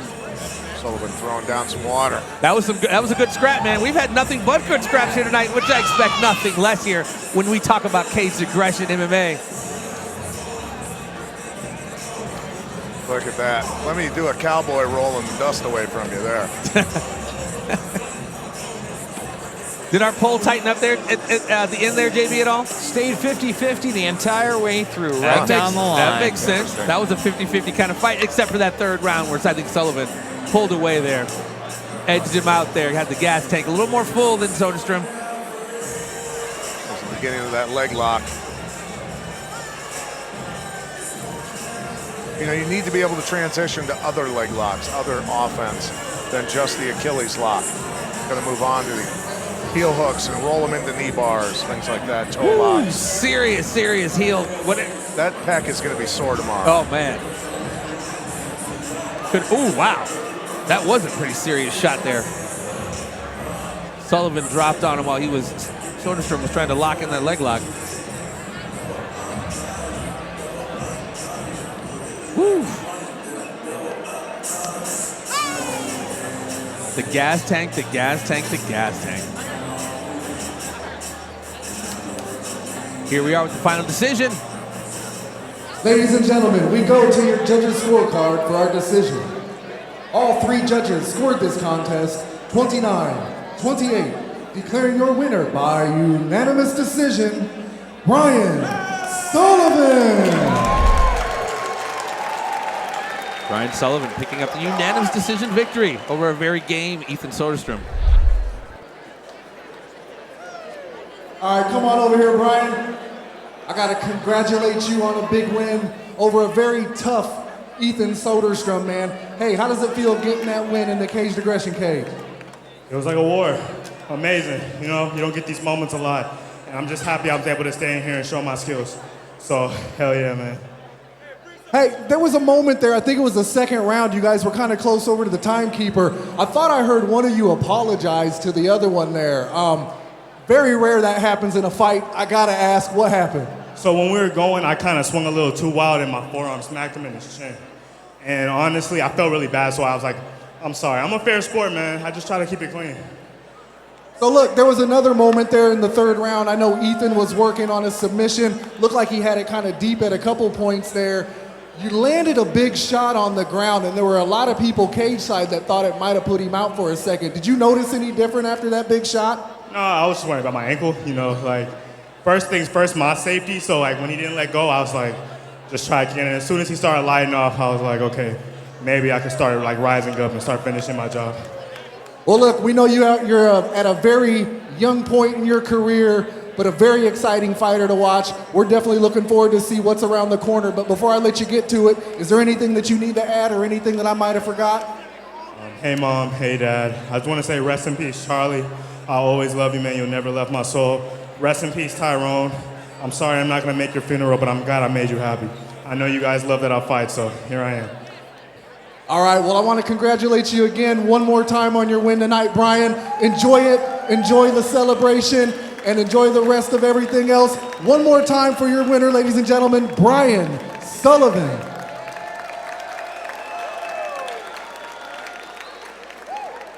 Hey Cage Aggression fans, don't miss out on the official after party at Ruby's Beers, Bikes, and Brats, east on 3rd Street. You get the chance to hang out with the top MMA fighters while enjoying the endless draft selection Ruby's has to offer. Are you hungry? If so, Ruby's Kitchen will be open late, serving you the best brats, burgers, brat burgers, and tacos.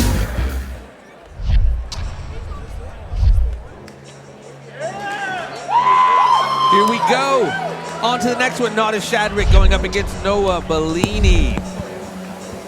And even though that Shadrick right now is coming out in a considerable underdog, he's done some pretty impressive things here in Caged Aggression. A very young fighter, his father in his corner. It's a family affair. And you just see excitement and exuberance on this kid's face every time he steps into the cage. Nada Shadrick out of ACW, Brian Head, Utah. As you said, JB, dad and cousins all fight. Thoughts on this matchup? He said he likes it. Has the Rico Verhoeven approach to striking, which I have prepped for. He relies on his right hand, did not see a jab. Feels his strengths are his range, his keeping his opponent at the end of his strikes. Looks up to John Jones and Rotang. And he trains 300 plus days a year. He's a very active gentleman on social networking and Facebook. You see him doing pull-ups and push-ups and training. He's ready to go. What's our poll looking like, sir? I mean, Nada Shadrick is just losing steam over here. A lot of people think Noah Bellini is going to take this one down. Uh-oh. He's at under, and listen to this, he's at under 16%, so this would be a huge upset. Wow. But I don't know how anybody is counting this kid out. He's got a really great chin, really great kickboxing experience, and at this level, you improve so much fight after fight after fight. Yeah. You know, I think with our polls and everything that we're doing, I think we should absolutely partner with a gambling app.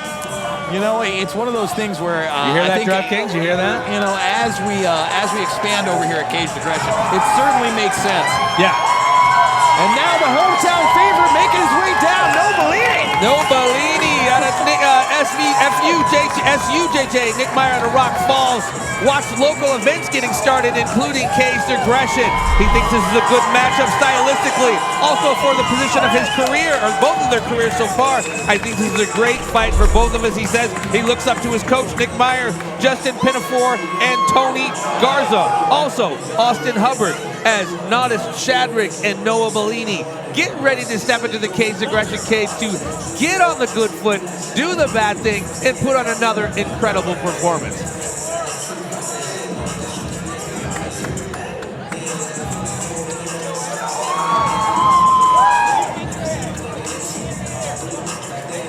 Coming out with a nice entourage, a nice crew of folks that have his back.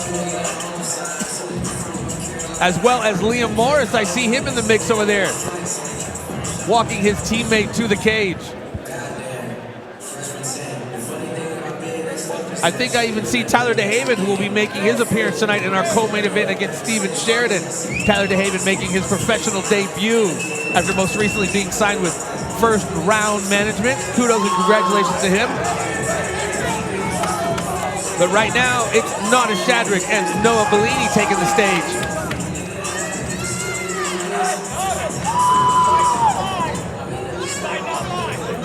It is a fight night. One of two fight nights, because we're going to be doing this again tomorrow, live from the River Center, and of course live on pay-per-view, CagedAggression.tv. As Noah makes his way into the cage in front of this hometown crowd. Ladies and gentlemen, our next bout of the evening is scheduled for three 3-minute rounds in the Caged Aggression Amateur Lightweight Division. powered by Elite Loyalty Sports Management. Introducing first, fighting out of the red corner. He stands 6 feet 1 inch tall and weighed in at 154 pounds. He trains at Utah ACW Fight Team. Joining us from Salt Lake City, Utah, Nautis Shadrick. And his opponent, fighting out of the blue corner. He stands an even 6 feet tall and weighed in at 155 pounds. He trains with Nick Meyer and Sauk Valley Jiu-Jitsu and is sponsored by Schutz Farms and The Cooler, AKA the coolest bar in town. Joining us from Rock Falls, Illinois, Noah Bellini.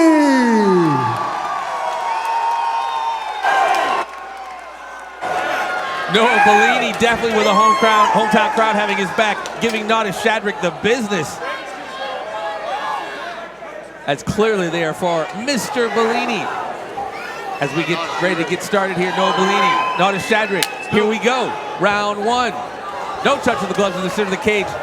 Opening up is Noah with some leg kicks.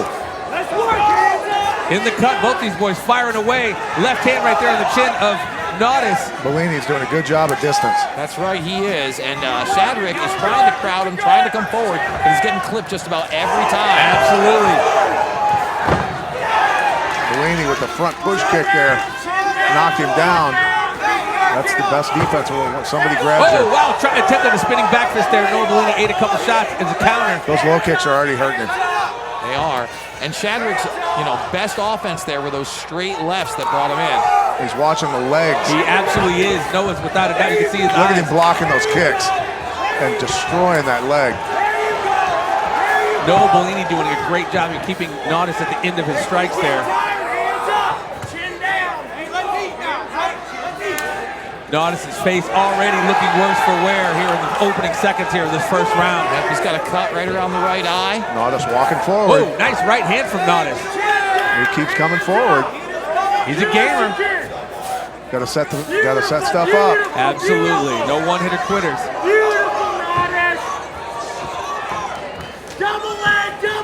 Oh, that's stuck him. Nautis is hurt. He's hurt. He's definitely hurt. His legs are not there. He's stuck him hard with that left right. Bellini's not seeing it though, not coming forward. I think that this would be the point for him to do that.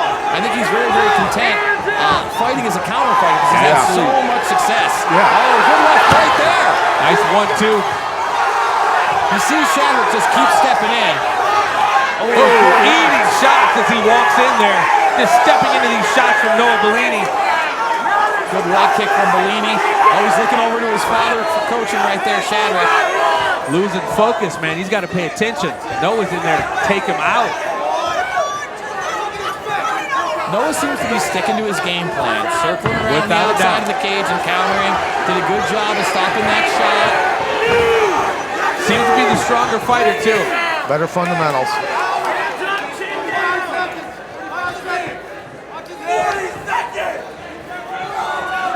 Oh, nice left counter. Whoa, piecing him up is Noah Bellini right here in the center. Shadrick has a really good chin. He really does. he's taking those shots are a lot bigger than people realize. Yeah, They're clean, they're on the chin. Very solid. Yes. Oh, big left. Wow. What a beard this young man has. As you said, JB, Noah being very conservative and keeping his poise. Listen, not getting too overzealous. Count him out. That's a good body kick over there. That definitely was. It found a home. Just took another good left. Leading with his face. Gotta lead Into with the your first hands. round. That one is definitely in the books for Noah Bellini as Nautis Shadrick goes to his corner looking well worse for wear. Taking way too many shots. Shadrick is wearing it right now. His coach, his father in there trying to guide him into this second round. I mean, as a coach, Pat, what would you say? You got to get those hands up. You got to stop stepping in and more feints, right? Well, stuff at the gym, footwork, fundamentals, feints, fakes, the mechanics, all of that stuff. That's got to be there for you to be able then to tell the young man during the fight, to do things. And as far as Bellini's going, he's had a lot of success with the counter striking, hasn't moved forward, but I think especially in that one point where he rocked him, he missed out on an opportunity to finish that fight. Does he need to look for that? I think he's being patient. I think he knows he's fundamentally better right now, and ultimately what it comes down to is you only really need to move forward when you're striking. Bellini doing a great job of finding a home with his strikes, counter striking on Nada Shadrick here. We'll see how this second round plays out. Noah Bellini with a lot of support here from the hometown crowd. No touch-up to the gloves here. These boys are ready to scrap. Another good left from Bellini, keeping that distance. He absolutely doing a great job of keeping that distance. He's hurt. He hurt. Look at his right shin. Look at his right shin when he turns. Look at the hematoma on his right shin. Oh, without a doubt. Without a doubt. That's from kicking. That's from kicking. That's from kicking incorrectly and turning the leg over too much. He injured his leg, and Bellini knows it, and he's tagging it. He's messing with it. Yes, he is. He's firing it up. And he's going to head kick him here pretty soon. And you know what? There's a couple of hematomas that are actually forming on his calf now as well. He's got in fact, he's got three of them that have gotten huge His leg's just since you talked to him. Yes, they are. Bellini is firing away on those legs. Shadrick not giving up, though. Kid's got heart, pushing man. forward, man. Whoa! He can hardly walk, and he's not going to be walking tomorrow. 2 minutes left here in the second round. See, he can't push off. He's got his foot turned so sideways. Wow, those hematomas are just growing as we sit here and watch. He can't even kick with his leg. It's so injured. It's compromised. He's also got one on his knee now as well. He went up and down that leg like you wouldn't believe Bellini did. Yeah. That leg is going to be. Ooh, good uppercut by Bellini. Snuck that under. The leg is going to be every color of the rainbow tomorrow. Shadrick still stepping in. Still trying to get in there with his strikes. He's game, man. That kid has heart, yes, without a doubt. Going again for that spinning back fist. Took another left coming forward. Bellini doing such a good job at measuring those out. Nice takedown there. Notice with a nice takedown. Let's see if he can capitalize on it. You know what? Good for him. Good for him. That's a lot of heart. Well, he wasn't doing too well on his feet, so a takedown might have been the only move there. Nada Shadrick trying to go for the leg here. Going for the leg lock. A minute to work with it. Didn't get his feet on him, though. Oh, in the mouth. And Bellini in the full mouth. Let's see what he does with it. This could be the beginning of the end right here. Flag him out. Shadrick doing a good job of trying to crowd him and not let any distance be created. Well, how much more punishment do we want to see Shadrick take here, though? He's taking a lot of shots. A lot of heart in this kid. 35 seconds left here in the second round. Noah Bellini in a dominant performance so far against the very game. Got out of it. Nice job pushing on the hips, popping out of there. Still getting back up there. And here we go. Less than 30 seconds left in the second round, folks. Ooh, good left from Bellini again. Another good left. Consecutive left hands to the face of Nada Shadrick. Nada seems to be spending a lot of time with a lot of these fancy moves, man. He needs to go with the basics. But he is gassing, too. He is gassing big. Those hands are low. He just took a deep breath. Looking to his corner once again for instruction. And we got one round left. It's all heart out of Nada Shadrick. That leg is trashed. Nada Shadrick's left leg. Right leg, yeah. Right leg, I'm sorry, is just starting to blow up from those leg kicks from Noah Bellini.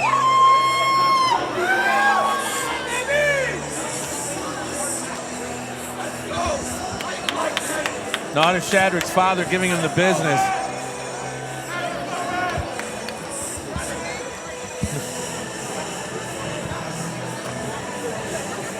We'll see how it plays out here in this third round. Noah Bellini with a dominant performance thus far, but a huge amount of heart shown by Nada Shadrick. Yeah.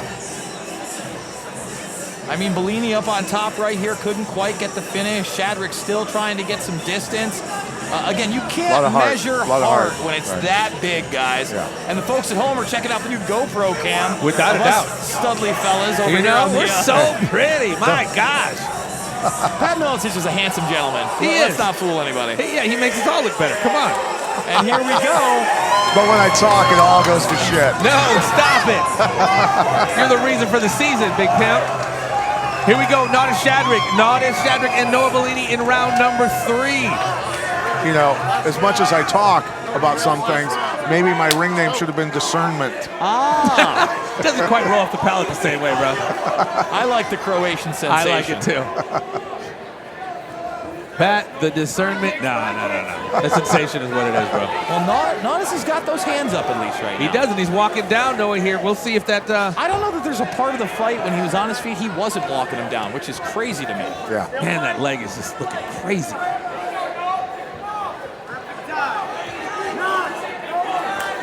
Whoa. Don't ever look at your corner. Man, he is definitely taking his eyes off a very, very tough opponent here. I don't know if that's going to be...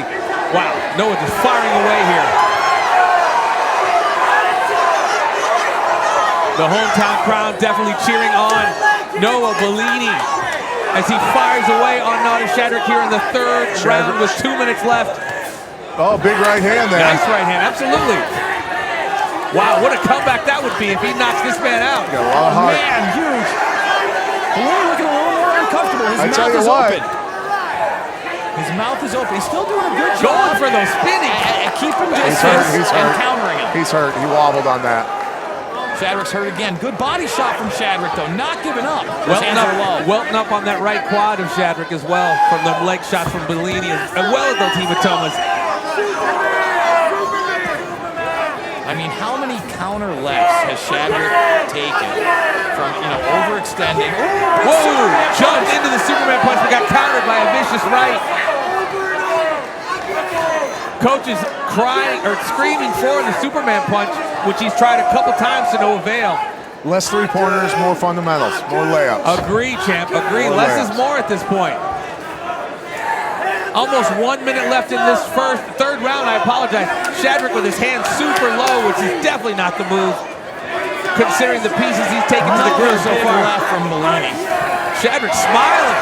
These guys are banging. Oh my goodness. Shadrick going once again for that spinning back fist. Another big left. Wow, Shadrick with his hands down, just goating him in here. Less than a minute to go in the fight. Good right. Bellini's just able to get his head out of the way and get that counter in 9 times out of 10. Bellini is definitely doing a way better job and a great job at keeping Shadrick at the end of those strikes. Footwork, footwork, footwork. 30 seconds to go. What a tough fight. Hands down, facing his opponent, breathing heavy. Nothing left to lose at this point. Might as well go for it. Ooh, a nice shot. 10 seconds left.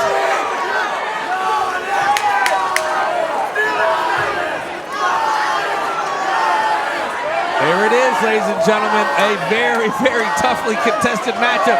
Nodis Shadrick, Noah Bellini into the third round. I think it's pretty safe to say he picked up that W, but again, man, Nodis with nothing to be ashamed of. Absolutely not. Tough young man. Very tough, very tough. Almost too tough for his own good, man. Well, and you want to, go back and watch this and understand the head movement, the footwork, study the greats, and watch the feet, watch the head movement, the feints, the fakes, all of it. It's all about defense in this, Nodis Shadrick's pops giving him the one-ups. I'm not sure he picked up the W, but he's definitely and obviously in his corner. We have seen nothing but some hard-fought scraps tonight, man. Decision after decision. Yeah. Kato against Roger Hickman was our only TKO in round 1. Other than that, it's been decision after decision. Some toughly contested scraps here, boys.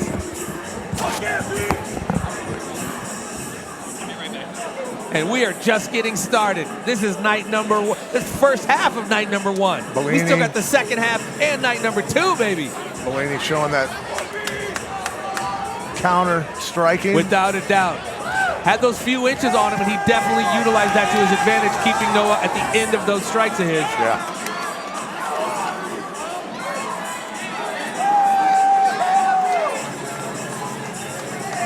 Noah Bellini feeling himself in there, dancing a little bit. Jason Bermas over there, getting ready to go in. And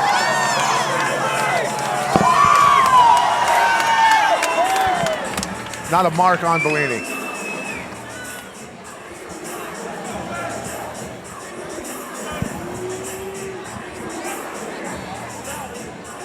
A very dapper Jason Vargas coming in to give us the final word on this latest scrap. Ladies and gentlemen, we go to your judges' scorecard for our decision. All 3 judges scored this contest 30-27, declaring your winner by unanimous decision, Noah Bellini.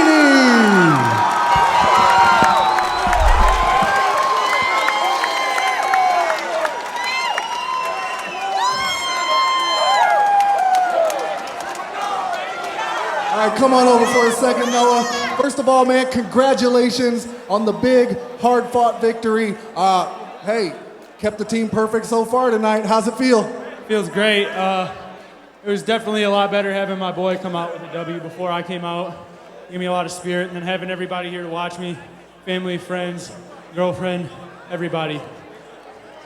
Be here. Oh, look, coming into the fight, even in the cage, looked like you were having a ton of fun tonight. Look, I gotta ask though, was there ever any point in the fight where you got frustrated? I mean, he just kept coming forward the entire time.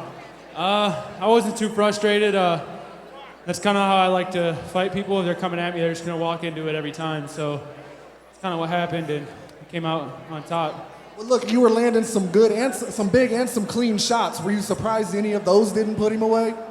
I'll give it to him. He's got one hell of a chin for sure. In the future, I'm not going to let it go that long. So if anybody else wants to test that, they can try. Well, look, it's always entertaining every time you're in here. We're definitely looking forward to the next one. But until then, anyone you want to thank, anyone you want to mention before I let you get to the celebration? My coach, Nick Meyer, Tony Garza, Justin Penaflor, who can't be in here, but he's out there somewhere right now, and everybody at the gym, all my teammates at Sauk Valley Jiu-Jitsu, all the Muay Thai students that came, my girlfriend, my mom, my stepdad, my grandparents, like I said, all my friends that came out to support me. I love it all. That's about it. All right, well again, congratulations on the big win. Looking forward to the next one. Until then, ladies and gentlemen, let's hear it one more time for your winner, Noah Bellini.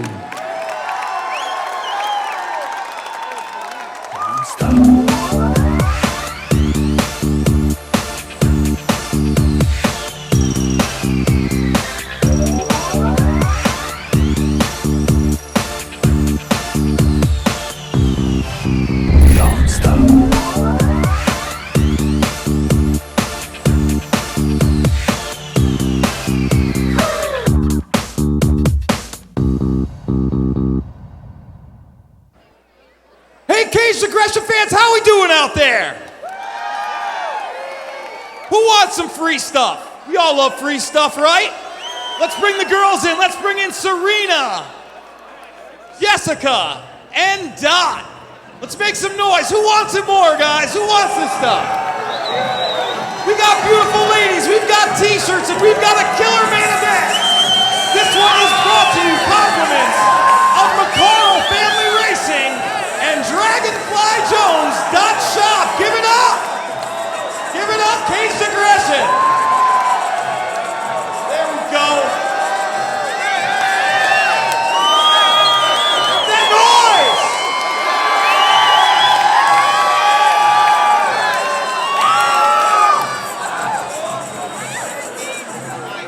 All right, fighters, thank you so much. We've got great fights on the way, and once again, a killer main event between Alec Lorenz and Darian Abbott.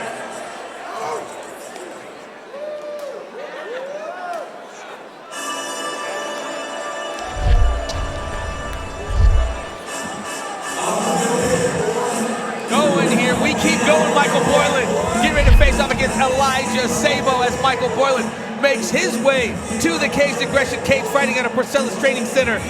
His buddy in high school introduced him to the game. He loves it. He feels comfortable wherever the fight goes. And he feels his wrestling, even though he feels comfortable with his stand-up, his wrestling will be the decision maker for him. When asked, does he have any role models in the sport that he looks up to, he said, nope, just himself. No shortage of confidence there. Right. Been training for 6+ years and only 20 years old and just trying to be the best that he can be. You gotta love that spirit. And coming out of Porcelli's in Des Moines, he's gonna have very good wrestling. Porcelli, a very accomplished wrestler in his heyday. That's what we do here in Iowa as well. We breed some darn good wrestlers. Every once in a while. One sitting next to me, MIletich, and we had the great opportunity to interview Dan Gable, one of the absolute legends of Iowa wrestling. Yes. That was some bucket list stuff. If you want to find that on Everything Combat, the podcast, you can find that at that podcast network. As we get ready for our 6th fight of the evening, Michael Boylan, Elijah Sabo. As Michael Boylan gets ready to make his way into the cage. To get on the good foot and do the bad thing, here he is. Feeling himself. Sometimes you got to be the captain of your own team, you know what I mean? And Boylan's coming in at the favorite, 60% to 40, so we'll see how there he we goes. go, there we go. Elijah Sabo out of American Jiu-Jitsu, Springfield, Illinois. Got into the game by current PFL fighter Kyron Bowen in 2017. Been hooked ever since. Thinks it's a great matchup stylistically. Tough, durable opponent. Obviously has respect for his opponent here, Michael Boylan. He feels that his stand-up and his jiu-jitsu will be the deciding factor. He's been training both for 5 years. Looks up to Anderson the Spider Silva, the Diaz brothers, and Johnny Bones Jones. Some little interesting facts regarding his MMA career. Undefeated first fight, lasted 29 seconds. 4 fights total, all 4 were for this wonderful promotion of Caged Aggression MMA. And how is that poll looking, JB? We got Sabo at 40%, and we've got Boylan at 60. No movement. Okay, okay. In a matter of moments, we will see how that plays out as Michael Boylan patiently awaits Elijah Sabo to step into the cage so they can trade knuckles. I don't know how patient he is. There's a lot of movement in there. Yeah, that's He's true. looking pretty anxious, actually. Staying active. Ready to go. Getting that warm-up going. Don't have to get ready if you stay ready. As we again want to thank everybody who's come out to the River Center here. No limits, no restrictions here in the River Center, and everyone who's tuned in from around the world on pay-per-view, CagedAggression.tv. We thank you.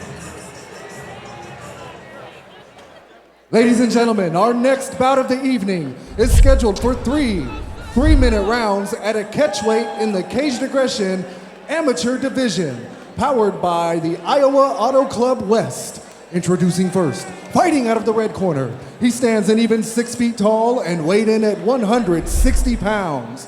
He trains at Porcelli's Training Center and is sponsored by Movewell, Iowa, the Tree Network, All Pro Painting, and Kendall's Bike Garage. Joining us from Des Moines, Iowa, Michael the Ninja Boylan. And his opponent, fighting out of the blue corner. He stands an even 6 feet tall and weighed in at 163 pounds. He trains at American Jiu-Jitsu and Springfield MMA and is sponsored by WC Media and Easy Fix. Joining us from Springfield, Illinois, Eli Superfly Sabo. You are very correct, JB. Michael Boylan might be patient on the inside, but he is just walking a frenetic pace here in his corner, ready to chop it at the bit to go up against Elijah Sabo. Both guys in the southpaw stance to start. See if they switch. Here we go. Don't blink, ladies and gentlemen. I have a feeling about this one.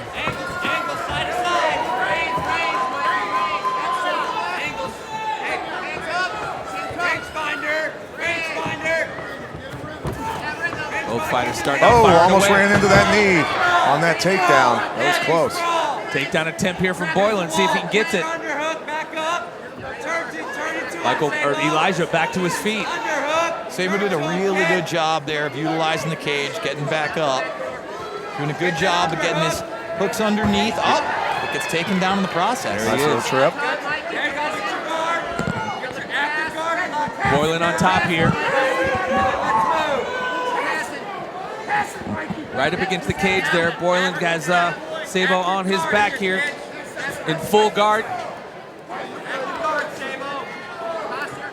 Boylan working the body a lot. Yep. Pounding them ribs, baby. Hit them until they open their guard and then pass.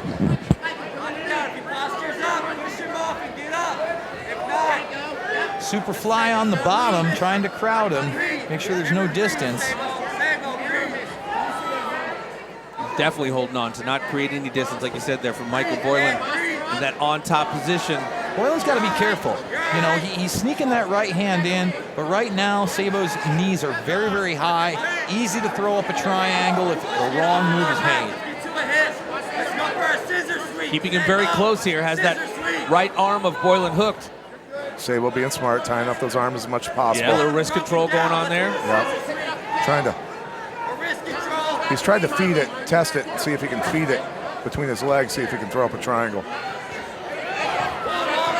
Boylan doing his best to get back to his feet here. I'm sorry, Sabo doing his best to get back to his feet here. He's got that right leg. He's got to get that right leg back up and underneath him. 1 minute left here in this first round. Boylan in half guard here, looks like. And he just stepped and he did the right thing. He crowded that arm. He's on top of it right now, made him very uncomfortable. I'd like to see him step over that arm. Obviously, Sabo drug it out and is now trying to get back up. But Boylan very comfortable on the ground. And although not effective offensively, he's definitely stifled any type of offense that Sabo's tried to put up. Boylan needs to spin him now off the cage so that he can lay him down. He's going for a guillotine, but he doesn't have guard. Doing a good job of trapping those legs, man.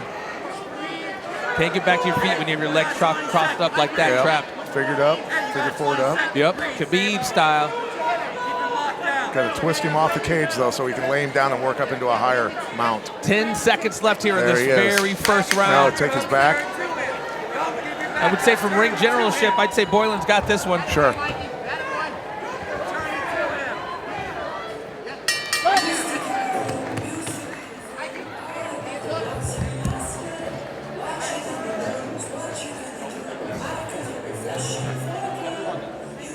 Very good first round. I'm thinking Boylan's got that one in the books. No sweat. Pretty good performance in the first round. Good striking. Moved well and then got the takedown. For sure.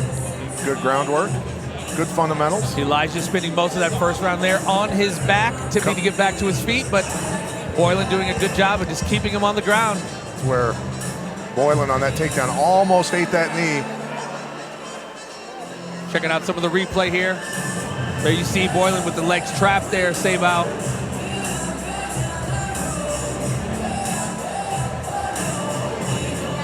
Anthony Perselli in there. Using the flag and giving instructions. Here we go, round two. Both of these fighters still a lot of gas in the tank, chopping at the bit to get at each other here. Round two red, round two blue. Fight! Go, touching him up. Boylan opened up with a nice leg kick there. Sabo trying to go for a body shot there, straight body shot. Spinning technique from Boylan there. Ooh, nice left hand from Sabo. Hands up! Right there you go, baby. High low. High low. Oh, that's a knee. That knee landed. I don't know where it landed, but I heard it land. Looked like it got him in the sternum. Boylan here going for that takedown. Sabo fighting it, defending it pretty well so far. But Boylan's tenacious. Turn to him. Turn into him, Sabo. Turn into him. Do not turn away from him. Use your underhook. Fight for that right underhook, Sabo. Right underhook. Boylan doing a good job here, trapping that one leg here, going for the other one. Do not turn away. Turn two. Boylan trying to keep him back down. He's got that arm trapped behind his back there, reaching around the back. Turn into him, Sabo. Staying on him, relentless with his attempt to get him on his ground. Here we go. Good job locking up Got the hips. both legs there. Now you gotta get those legs free. Shrimp. Shrimp. Once you got those legs isolated like that, I mean, I can only imagine how much easier it is to keep them controlled and just fire away from the above position. You got to do some serious wiggling at that point. And now he's locked those legs together. He's got the ankle in line with his knee. He's got a pretty good lock on. Yeah, that figure four. I mean, is there any hope right now of him being able to get from the bottom? He's in trouble right now. I can't imagine him being able to get to his feet with Boylan having his legs so They're telling him to climb up, but he's got the back arm, bottom arm trapped. And those legs He's are got to still get his locked head. underneath. He's got to get his head underneath the top arm to block that arm from from getting in his way for punching. And it's so all he's fake got to shots. weave his head under there. Ooh. Then he's got clean shots the entire time. Yes. And again, we haven't seen any elbows. Right now, I'd love to see him posture up and go with a right elbow instead of a right hand. Right? Especially now with Mount again. Yeah. About 45 seconds left here in the second round. He's got that arm trapped again. That's very smart. If you can get your head underneath like he's got it, you can punch freely. Ryan Schultz did that to Hordeski in the IFL, and it was one of the most brutal knockouts I've ever seen in my life. Man, Chris Hordeski, there's a name I haven't heard in years. Ryan Schultz. Ryan Schultz was a terror when he was young. Well, I remember Hordeski came in, and he was very, very hyped because he was a young fighter. Excellent fighter, yeah. Ooh, big shots. Boylan raining down some big shots. This should teach people a lot about wrist control, far side wrist control. There he goes. Very important. Boylan inside mount here, inside position. Like you said, JB, I'd love to see some elbows. Oh, and he steps over. Full mount. Ending the second round. That could be a 10-8. Yeah, that was pretty dominant. That was getting tied up with ropes and punched in the face. And again, he's struggling to get up right now. Very slow to get to his feet. One of those legs doesn't look like it's under him. That He's right hurt. leg looks like it's very hurt. It may be injured. Maybe his knee popped. It's tough to tell. Referee taking Or it's just the signal coming from the brain right now. Referee taking a very close Because look he got his here. cage rattled a lot.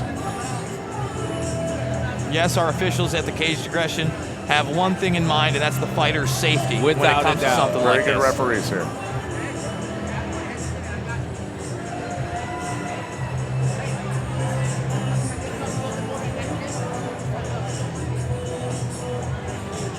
We're watching some ground and pound from the top here.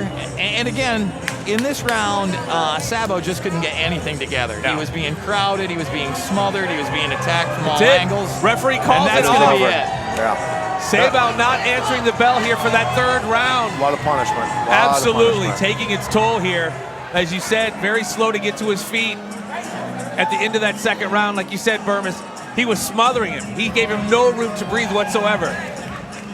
And he's still huffing and puffing in the corner. Yeah, very dominant performance from Michael Boylan.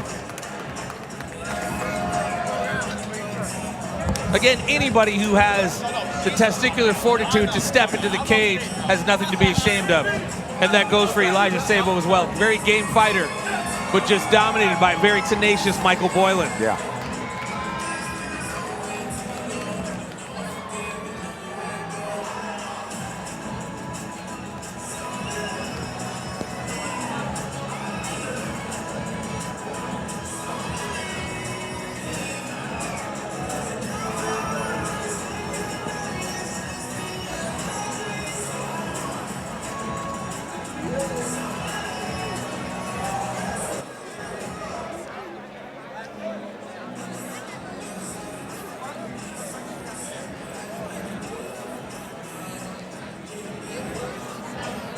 You might be right. You might be right, JB. I think he might have popped his. He's not able to put any pressure on that leg. Yep, there it is. I mean, I saw when he was getting up, it wasn't there. It doesn't look like a fracture. It looks like it might have popped out. The knee, injured the knee. Yep. Good eye, bud. Absolutely. JB knows what's up. Sometimes. Sometimes I'm a little slow. This isn't ballet, baby. This is not ballet, man. This is a very tough game. As we've seen many a time. And our ring announcer, a very... Ladies and gentlemen, your referee, Josh Stewart, has called a stop to this contest between rounds, declaring your winner by inability to answer the bell, Michael the Ninja Boylan. All right, here we are with your winner, Michael Boylan. Michael, first of all, man, congratulations on the big win. Did it end the way you thought it would?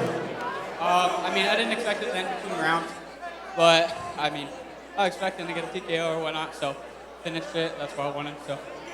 So, can you tell us, or do you even know what happened to your opponent's foot there? It looked like it was the foot. You know what happened and when it might have happened?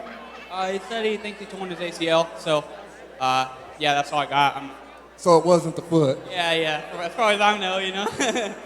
Well, look, I know you probably still have a lot of celebrating to do tonight. No matter how it went down, you still get the win, and I do want to congratulate you on that. Never easy to get the win, especially against guys like Eli Sabo. What can you add to this before I let you get to it? Real quick, shout out to my team, Team Priscilla's, you know, doing some work over there. Also, shout out to my sponsors, All Pro Painting, Kendall's Bike Garage, the Tree Network, and Move, Iowa. A lot of those guys, they've all helped me in a bunch. So, yeah, I appreciate it. And that's it. All right, well, I think that might be enough. Always an entertaining fighter. One more thought, huh? I heard this was for the #1 contendership.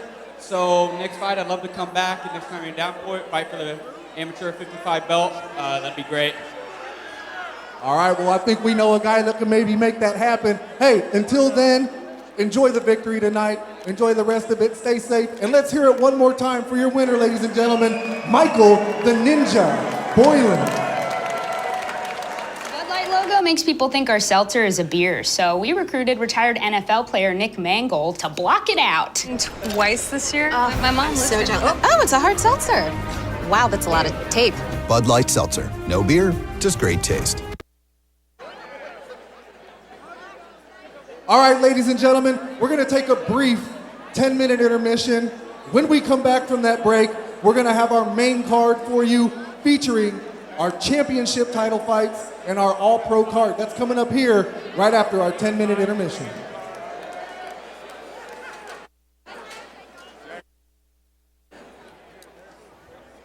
Wow.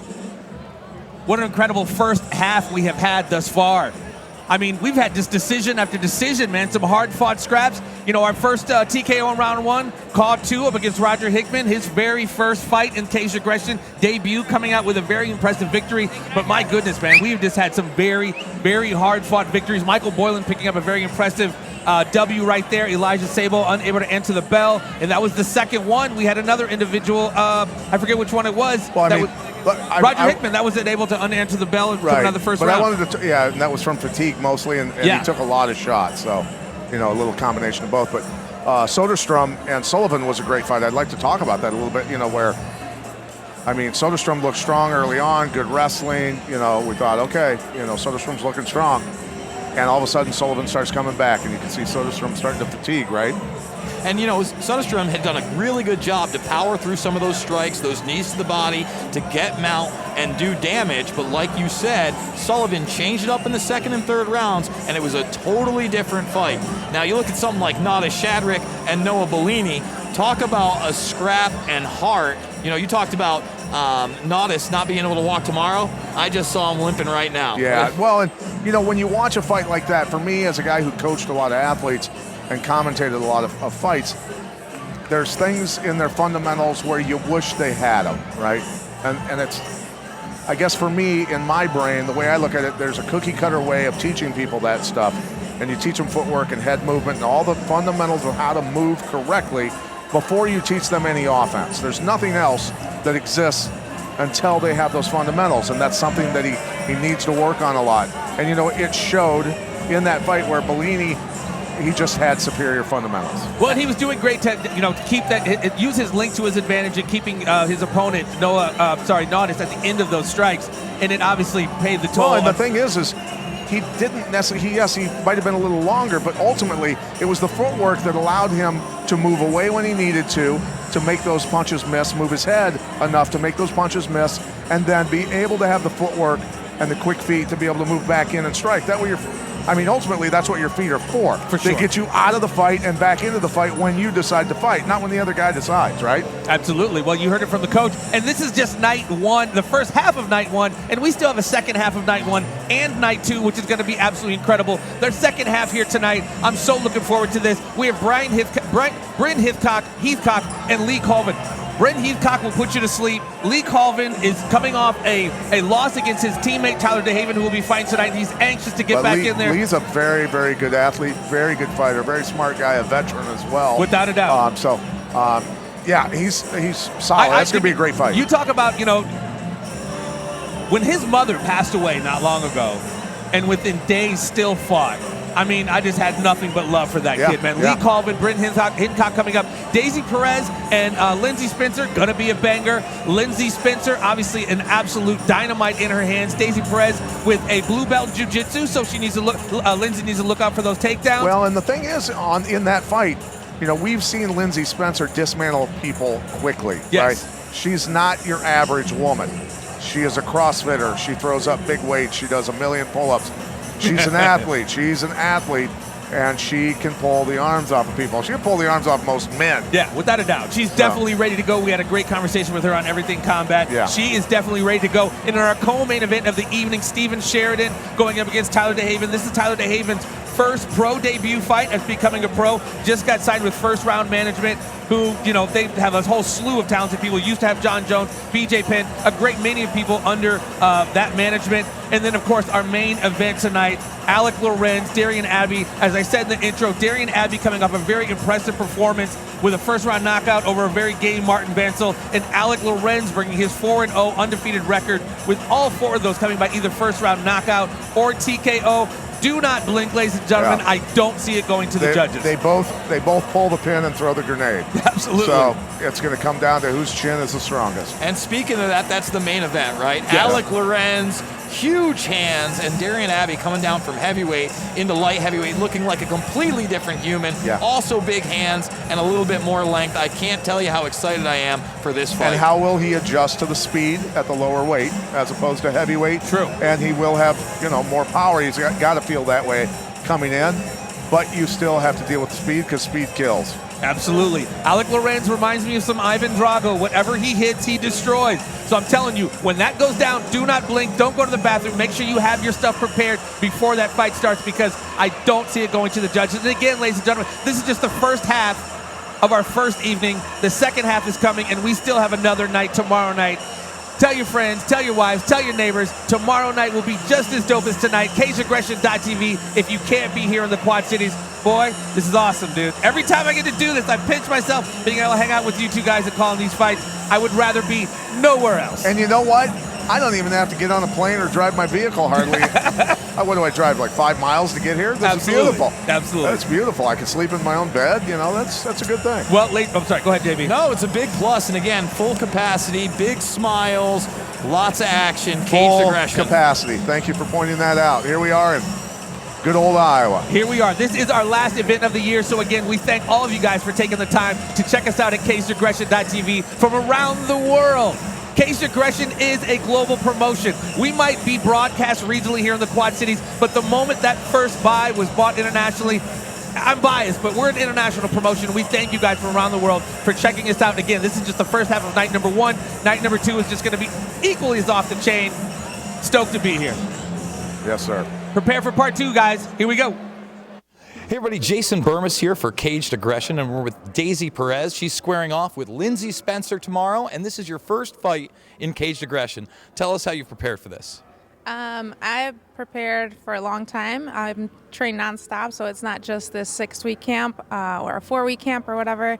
I'm at the gym grinding every day, 5, 6, 7 days a week, so I've been ready. So in regards to your opponent, what are you looking out for?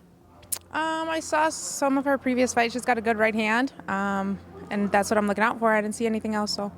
So how do you plan to finish this fight, or you think it's going the distance? I don't care either way. I could go the distance. I could finish it off. I just have to feel it out. Well, we look forward to seeing you step in that cage tomorrow night. Anything else for the fans? No, that's it. Just putting on a show. We're with Steven Sheridan. He will be squaring off with Tyler DeHaven in the co-main event tomorrow night. Tell us what your plan is and how the camp went. So my plan, I never really have a plan. I just try to just feel it out and just see how the fight goes and what I see in there. So obviously, as the co-main event, this is a step up in competition. How do you feel about that? Are you ready to get in there? Do you think it's going more than 1 or 2? Are we going to deep waters with this fight? Absolutely. No, this is a big deal. I'm very, very honored. I'm very stoked. I've put in a lot of work. I have been fighting my whole life, so this is nothing new. This is just lights and a show, but this is a fight. So he's aggressive and he's forward, so I don't see it going far at all. Well, I can see the battle scars on your face, on your neck, and everywhere else, so you're ready to go. All day. We are with Tyler DeHaven. He is in the co-main event against Steven Sheridan. Let's talk about the camp. How did the camp go? Went great, phenomenal, perfect weight camp, weight cut. Training was great. Moved around different gyms, different training partners. Went up to Sauk Valley, got with those guys a few times, Summit, moved around. It was really good. So obviously those are big gyms and big people to be working with. What's the game plan out there tomorrow? Kind of the same thing, just go out there and try to get that W, whatever it takes. Are we predicting a finish? You think it's going to decision? What do you got to look out for? I just want that W, whatever it takes. If I have to finish them or go all the rounds, I'll do it. Any way you can get it. Anything else you want to tell the fans out there? No, I just appreciate everyone's support and ready to go out there and get this fight. All right, good luck, Tyler. And we are with heavy hitter Alec Lorenz. He provides nothing but fireworks for the organization, and now you've got probably your toughest test ahead of you. What do you think of Darian Abbey? What's the game plan tomorrow? Yeah, he's a heavy-handed striker. We know that. All cage side officials, can I have your attention, please? Going out all cage side officials. It's officials, be a second or third please rounder. report to the cage. Heavyweight all fighters, cage side hitting him officials, hard, so please I think report it's to going the to take more cage. than one for me to put him away. But I'm excited for this one. It's going to be a good matchup. Now, would you agree this is probably your toughest test? And tell us about your camp for this one, because you relatively come in very well prepared and in great shape. Yeah, I mean, I have great coaches behind me and great teammates. Camp's nothing new. I mean, I'm always in the gym, so I don't even really want to call it camp because I'm always training. I'm always ready to fight. It was smooth, easy cut. I'm just ready to fight. I'm just ready to fight. Now, what if this goes to the ground? Because I know you like to stand up. Darian's known for taking some people down, getting some ground and pound in. What's the plan there? I mean, I'm a blue belt in jiu-jitsu. I wrestled in high school. I'm well adversed. I'm comfortable wherever this fight takes. Alec, I can't wait for it. You got anything else to say for the fans? No, I can't wait. Stay tuned, everybody. And we are now with Caged Aggression veteran Darian Abbey, who has dropped down to 205. Let's talk about that weight cut, because you've traditionally fought heavyweight. I actually caught your first professional fight out there for Bellator, and you look like a changed man. Tell us about it. I feel like a changed man, and I think after it's all said and done, it was 52 pounds I cut in the last 8 weeks. So I feel good about that. I'm in the best shape of my life, and I'm ready to work tomorrow.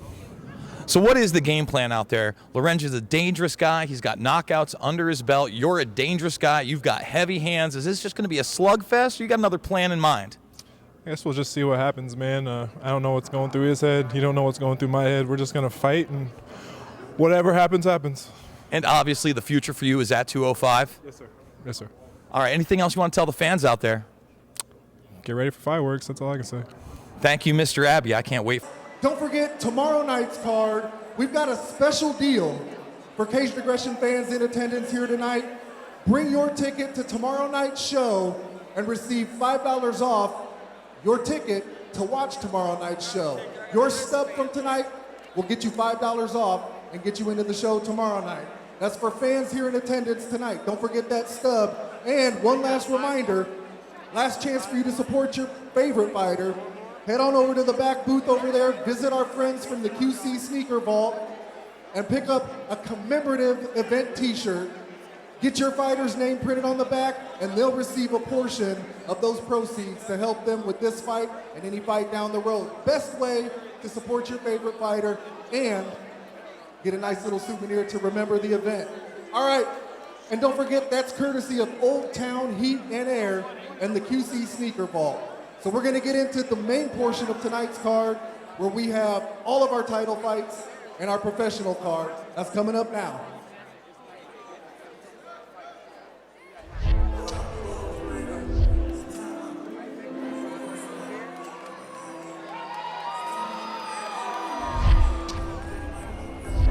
And the beat goes on as we are back. Brent Heathcock going up against Lee Colvin as Brent makes his way to the cage, fighting out of Far West Martial Arts, Point Arena, California.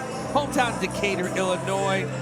Got into MMA to stay out of trouble and channels his energy into something more positive. You know, that's a beautiful thing. You're getting fighters coming in from all over the country. And that happened. I mean, Mike was already doing that. Mike Goodwin was already doing that. But when the COVID thing started, a lot of shows got canceled, and Iowa was one of the first, if not, the first really to open back up. The Athletic Commission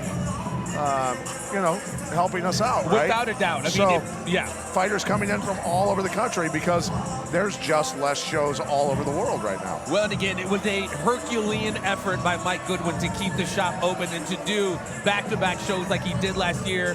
What was it? September, October, November, and then one again, a record-breaking 3-night event in March, and then another event in May, and then here we are with our last event of the year. As Brent Heathcock makes his way into the cage, looks up to the Diaz brothers, GSP, Anderson Silva, feels that his stand-up game, but also being very versatile, and his heart and his mindset and cardio will be the difference makers tonight. What's that poll looking like, JB? We got Lee Colvin as the favorite, actually, at about 58 and change, and Brent Heathcock at about 42%. But the thing is that Brent Heathcock can put you to bed with that big right hand. We've seen it at this promotion before. We've absolutely seen it. As he gets ready to step into the cage to face a very, very tough Lee Colvin.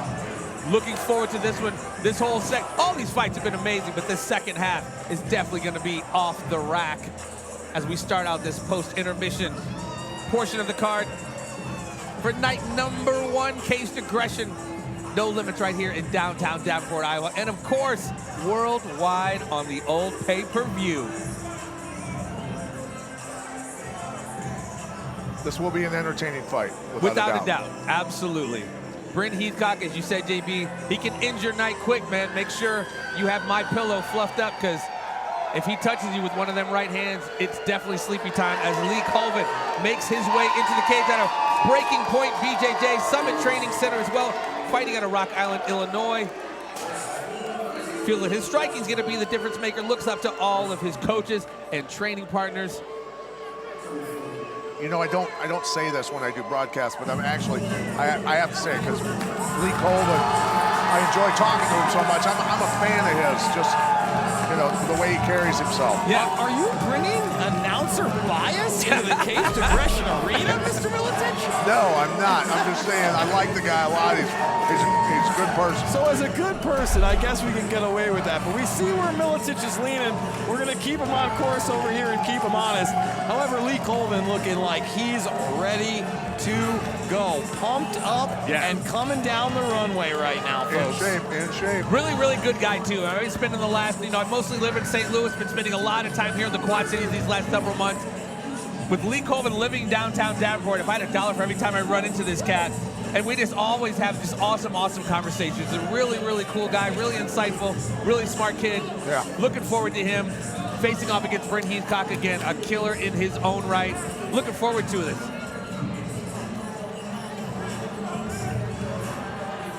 Eldred Nunn right there. Giving shout-outs to Eldred made a full recovery from a stroke where half of his body was paralyzed. Wow, did not know that. Has made a full recovery. Are we talking about Lee Colvin? No. Eldred Nunn. Oh my goodness. Another reason to love the man. Still Eldred Nunn, he's at a lot of these events, and we absolutely wish him the best. Yeah, for sure. Yeah, he's solid now. Yeah, he's training these beasts, man. Yeah. And they're rolling with these monsters.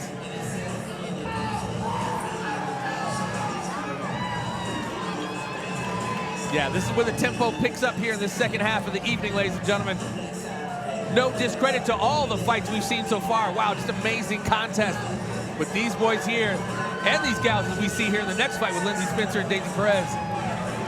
Business is about to pick up. And I know that we hyped up Lindsey Spencer because she deserves that hype. But I got to tell you, I interviewed Daisy Perez, and she was fearless yesterday, and looking forward to that fight. So we got a lot coming up in the second half. Ladies and gentlemen, our next bout of the evening is scheduled for 5 3-minute rounds for the Caged Aggression Amateur Bantamweight Championship, powered by Stand and Protect. Introducing first, fighting out of the red corner. He stands 5 feet 9 inches tall and weighed in at 133 pounds. He trains at Far West Martial Arts and is sponsored by Yabba Dabba's House of Glass Moline, 217 Flavor, Tacos El Paisa, Say Uncle Photography, Elite Loyalty, Far West Martial Arts, East Village Vape Cafe, Mayhew's Market, and Baldwin Builders. Joining us from Decatur, Illinois, Bryn the Jedi Heathcock. And his opponent, fighting out of the blue corner. He stands 5 feet 9 inches tall and weighed in at 135 pounds. He trains at Summit Training Center and Breaking Point Jiu-Jitsu and is sponsored by 392 Cafe, powered by 392, Boozy's Bar and Grill, Yabba Dabba's House of Glass, DJ's Fashion, and The Office Bar and Lounge. Joining us from Rock Island, Illinois, Lee Mad Dog Colvin.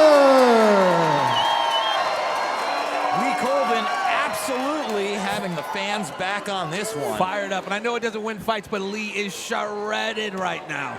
Him and Bren get ready to square off. Round one. Round one, ready. Round one, ready. And here we go. Lee Colvin, Bren Heathcock touching up in the center of the cage. And it's on and popping. Colvin looks like a loaded spring. Yeah, absolutely. Was that bias, Jason? It might be. I'm going to call you out on it if I have to, Pat. Don't you worry. Do not sleep on either of these gentlemen. Take it very seriously over here. A little question mark kick, sort of from Lee Colvin to open things up. Nice T kick, both simultaneously with T kicks, both of them clearly showing respect. Oh, good. Big right hand, left hand right. Beautiful job covering Lee the gap. Colvin. Counter that kick.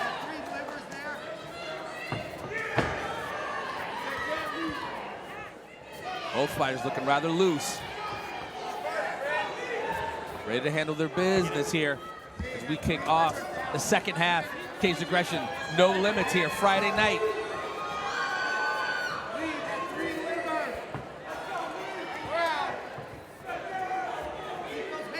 Discretion being the better part of valor here. Both fighters feeling each other out, not getting too overzealous and jumping in there. Heathcock in and out quick, comes in with another left. Lee's got to keep that chin down. Yeah, he'll get. Should I say that louder so he can hear it, Jason? I think you should.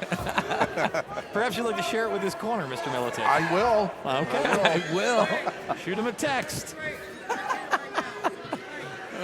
Right now, Lee. Where's my phone? Having way too much fun here. Right now, Lee kind of backing up a bit. It seems that Heathcock's putting the pressure on, but not having too much success. There we go. Tying up here. Colvin gets 2 shots in from underneath. Both of them scrapping still. Giving Bryn Heathcock something to think about when he's coming in. Both fighters not too very eager to engage, being very, using discretion here. Nothing reckless, as we see here in the first round with 1 minute left here in the first round.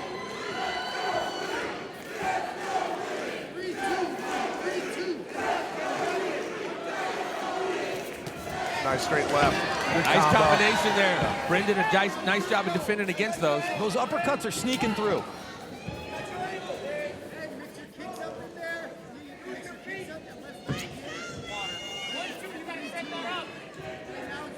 I'll tell you what, with 30 seconds to go, though, this could be anybody's round. Somebody needs to step in. Yeah, this is definitely a feeling out round here for both fighters, it seems like.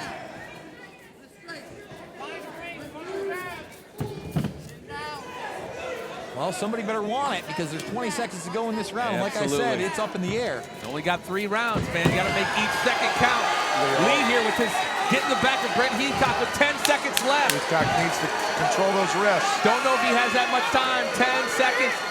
Trying to get the hand out. Trying to get the hand out. Yeah, it took too much time He's getting got that. it underneath, but Not enough is it time. far enough? No.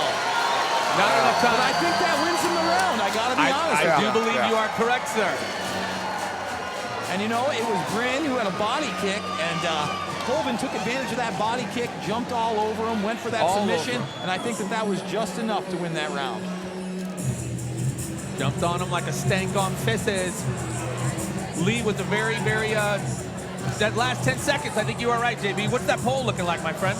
We got Lee Colvin at 63 and change, and Bryn Heathcock at a little bit over 36%. And again, with 1 round down, I'd say that's a Colvin round. Yes, by a small margin, but definitely I do believe you are correct. You know, unless Pat's going to bandwagon for him, I don't know. Well, you don't know if that counts with the judges, but he is Pat MIletich. You know, there's Lee catching that kick. Yep. Throwing the dirty Those boxing are those in. uppercuts I'm talking about getting through. Yep. And there's that Caught body that. kick, and he gets it, and that's where he Swarmed takes him him. down and goes for that neck. That was definitely a first round for Lee Colvin. Absolutely. But again, very close round. Without a a lot doubt. to happen. 10 minutes left in this fight. Let's see where Lee it can goes. in no way, shape, or form rest on his laurels. Brent Heathcock will be back here in the second round. Game as ever. So they both have a tattoo that says 1994. Apparently that's the year they were born. They're babies. They're babies that are banging. Wasn't that when you became champion at the UFC? Oh, dropped out. That was a slipper. Lee Colvin's too high, though. Looks like that choke's tight. That choke's tight. Whoa, he is definitely under there. He is under. Is he too high, Nope. Chip? He lost He it. moved it. He lost it because he's too high. Is that not right? Threw the legs off.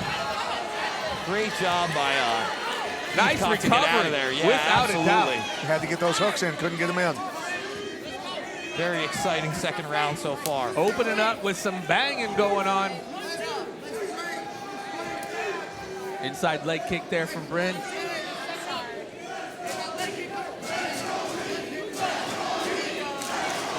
Lee clearly with the fan support going on.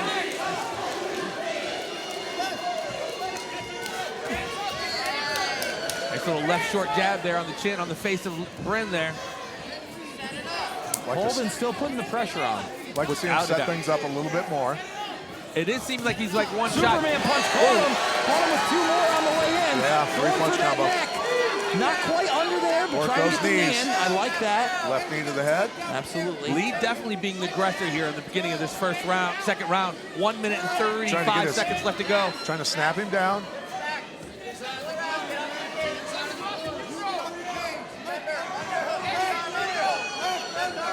Heathcock doing a good job getting out of some stuff. Ooh, right up against the cage there, caught him with the right. He was holding on to his glove, and Lee Colvin showing him. You know, obviously. Pausing the action here. Referee admonishing Heathcock to make sure he doesn't hold on to the glove there. Back to the action, touching up in the middle of the cage. These boys squaring off, ready to do work. You know, that was technically could be considered a flagrant foul. If you hold on to somebody's glove that tightly that you rip it off their fingers. Is that point taken, worthy? It would have been justified. It's not like he was doing it on accident. Less than a minute to go in the round. Ooh, Colvin catches him with a left there again. Colvin does seem just a bit Colvin sharper. just piecing him up with them hands and keeping his head out of the way. He's hurt him. He's backing him up. He's backing him up. Heathcock does not like to back up, but he is hurt. Colvin doing a great job of getting out of the way Head for kick the blocked. counter punches from Brent Heathcock. 30 seconds left. Somebody lit a fire under Lee. He had a fire coming in the fight, man. Lee took a step back and took a breath. That 20 was a seconds lot to of go. expenditure of energy. For sure. But he's definitely winning this round. Nice Superman punch off the cage. And he landed with Little that. Showtime Pettis style. Brent switching stances. Left, right from Heathcock. Kind of slipped those. Looks like another Colvin round. Colvin's doing a great job of getting in and getting out. Hitting without getting hit back. Slipping any of the counters Brent seems to be doing so far. Colvin seems to be a little winded over there. Like you said, champ, a lot of expenditure going on here in that second round. Yeah. And this is for that amateur bantamweight strap. So we remember, if they do go to the ground, no elbows in amateur in Iowa. Oh, that's right. So.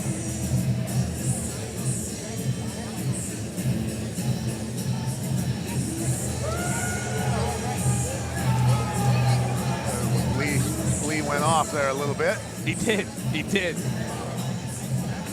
Recouping over there in the corner, re-energizing. Let's see if he can keep that same pace up here for round number 3. See what Heathcock's strategy is going into this round. Did a good job getting out of that rear choke, though. I'd say it's two rounds for Lee so far. Would you agree? Yeah, it's got to be 2-0 for Lee. Yep. Does that pole tighten it up at all? How's that pole looking? We got Lee Colvin at 63 and change, and Bryn Heathcock at 36 and change. Proven true so far. Lee taking a commanding, I think, 2-round lead over Brent Heathcock. This is make or break time for Brent. Lee looking very light on his feet here still. Nice inside leg kick from Brent. Another inside leg kick. Counters. Lee Colvin counters with a left. I do believe that Bryn needs a finish here. He needs a knockout or he needs a submission. And you can tell he wants to keep it on the feet. Well, Lee just needs to keep doing what he's doing. If it ain't broke, don't break it. He seems to be having some success on his feet. Like you said, Champ, I'd like to see him set up his strikes a little bit more than what he is, but he seems to be doing well. Both guys, both guys. Lee walking him down here. Ooh, big uppercut. Jinx might be a coat. Ooh, he's bleeding big time. Yeah, he busted his mouth open there. Oh. Lee. And now they're exchanging. Now it's getting crazy All right, in there. scoot back. You're going to get blood on your coat. That's fine. It wasn't that expensive. Hey, no, don't do that. I got some gentlemen's cooperative here, baby. I'm looking as clean as the Board of Health. Well, that's on you. Yeah, Jeff. I'm willing to take blood on my Michael Strahan jacket. The Board of Health comment is debatable. Pat, you know I stay clean. Why are you talking shit? Oh, and Colvin trips him up. They're taking he got kicked in the groin. 90 Is that what that seconds was? left on the clock. It looks like it was a groin shot. Yeah. Ooh, hitting the giblets, and they don't ever really resonate until like 10 seconds after you get hit. If you don't have giblets, you don't get it. But I'm telling you, as a dude, that's what happens. All the girlfriends will remember that. Hey, come on, ladies. Be nice. Do nice things to the giblets.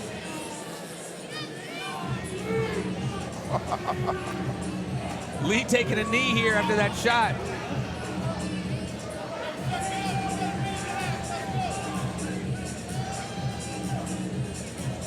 Uh-oh. All right. If It looked like he had a little dance going on. If he's dancing, he's fighting. Get up, son. Let's do this. So in Japan, they would put like almost like a tent around you so that the doctor can come in and push your gonads back down out of your stomach, back down into where they belong.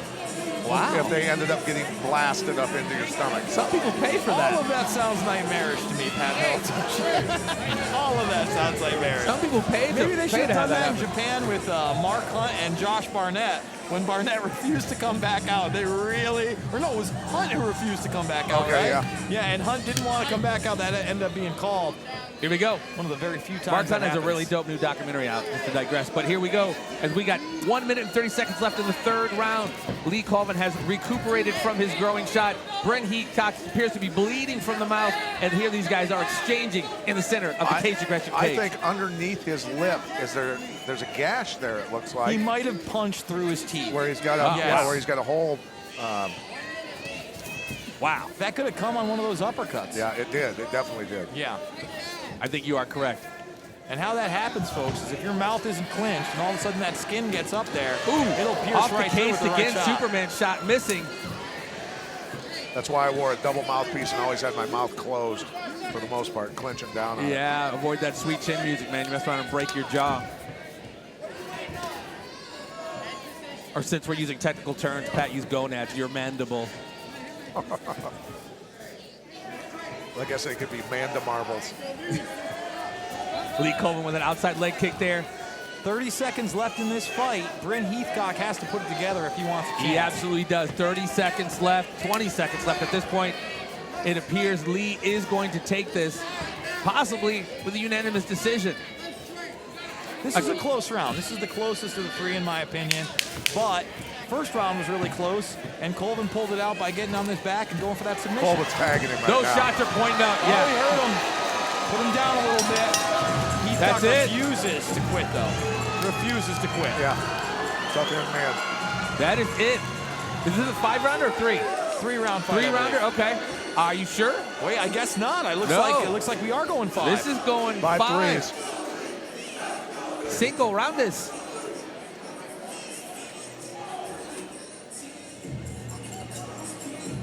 Into those championship rounds. Here we go. Both fighters still looking pretty fresh. Even after taking the damage he's taken, Brent still looks pretty fresh. You are correct. That is an open under the lip there. I think you're right. From that uppercut, I think that's a tooth through the lip there. The bottom lip of Brent Heathcock. As the lovely Serena Kay shows off what round we're going into. Number 4. And here we go. setting up to begin round number 4. In this scrap where Lee apparently appears to be having a decent commanding lead, but it ain't over till it's over. And don't ever sleep on Brent Heathcock. I have seen some crazy comebacks. Oh yeah, certainly in this cage. Let's not revisit the Pat Berry Chuck Congo conversation once again. Oh my goodness. Am I gonna get that fight wrong one more time? I did it too. Who won that one? Oh man, it's Czech, right? Chuck It's Congo won. Czech gets it, right? Did Chet win it? Yes. Are you sure? He was. You want to bet? He no, was. isn't Pat Berry It's that wins it. that I fight? just watched it yesterday. Yes, it was Chet won. Congo. It was Yes. Czech. I like messing with him now. That one's so tough. Pat had him. Snatching victory from the jaws of defeat did Chuck Congo. Pat definitely had him. That one-hitter quitter. Here we go, round numero 4. Lee opening up here in this 4th round. Smelling blood here, literally and figuratively. When Lee wants to go, he goes. He goes, swinging for the fences out here.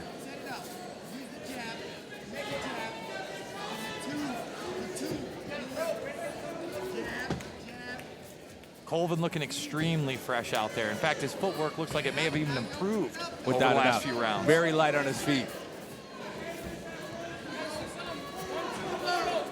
Hitting him with angles, punches and bunches. It'd be nice to have that kind of energy, wouldn't it, Jason? Oh my goodness. It would, I'm not gonna lie.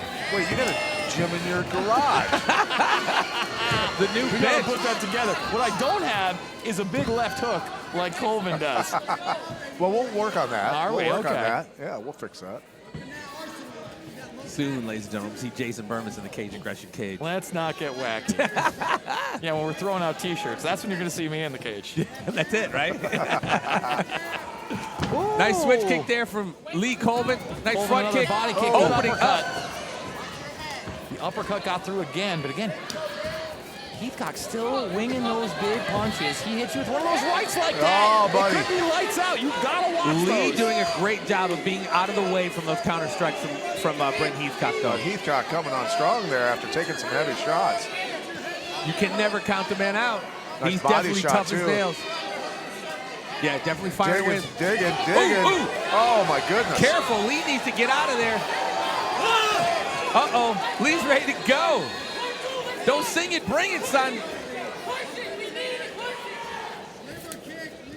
Brent Heathcock definitely pushing the pace here in this fourth round. Yeah. 1 minute left. Good on Heathcock for coming back like this. He definitely is. Good Big work right. from Heathcock again. Lee needs to keep that chin down, I'm Yeah, telling you. He's breathing kind of heavy. That was mouth's open at this point, Yeah, too. he was doing a great job of getting in and getting out, but Brent is starting to catch up to him.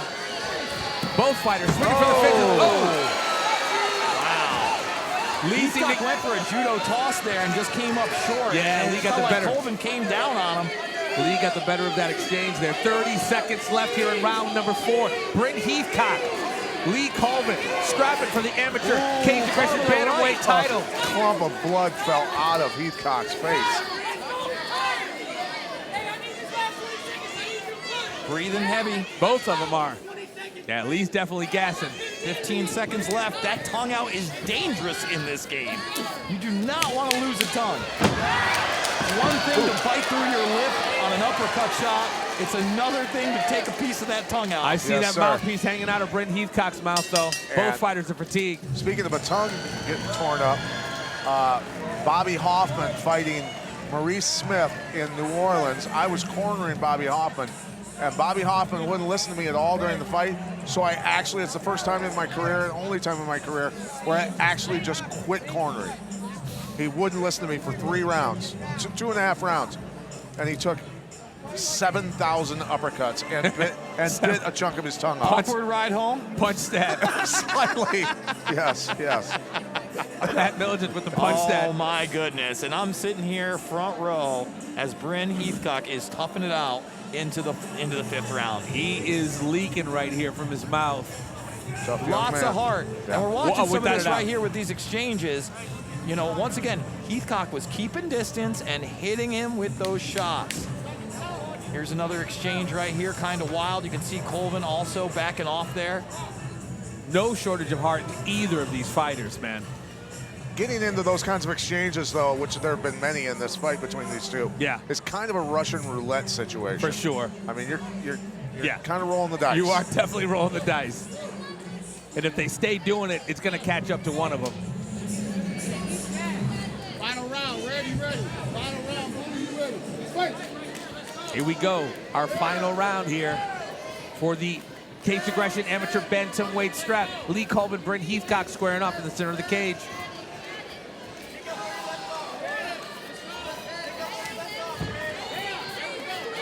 And right now, I've got this score 3-1. Yeah. But we have to understand that first round was very close, and if someone saw something a little bit differently, we could have a 2-2. Right.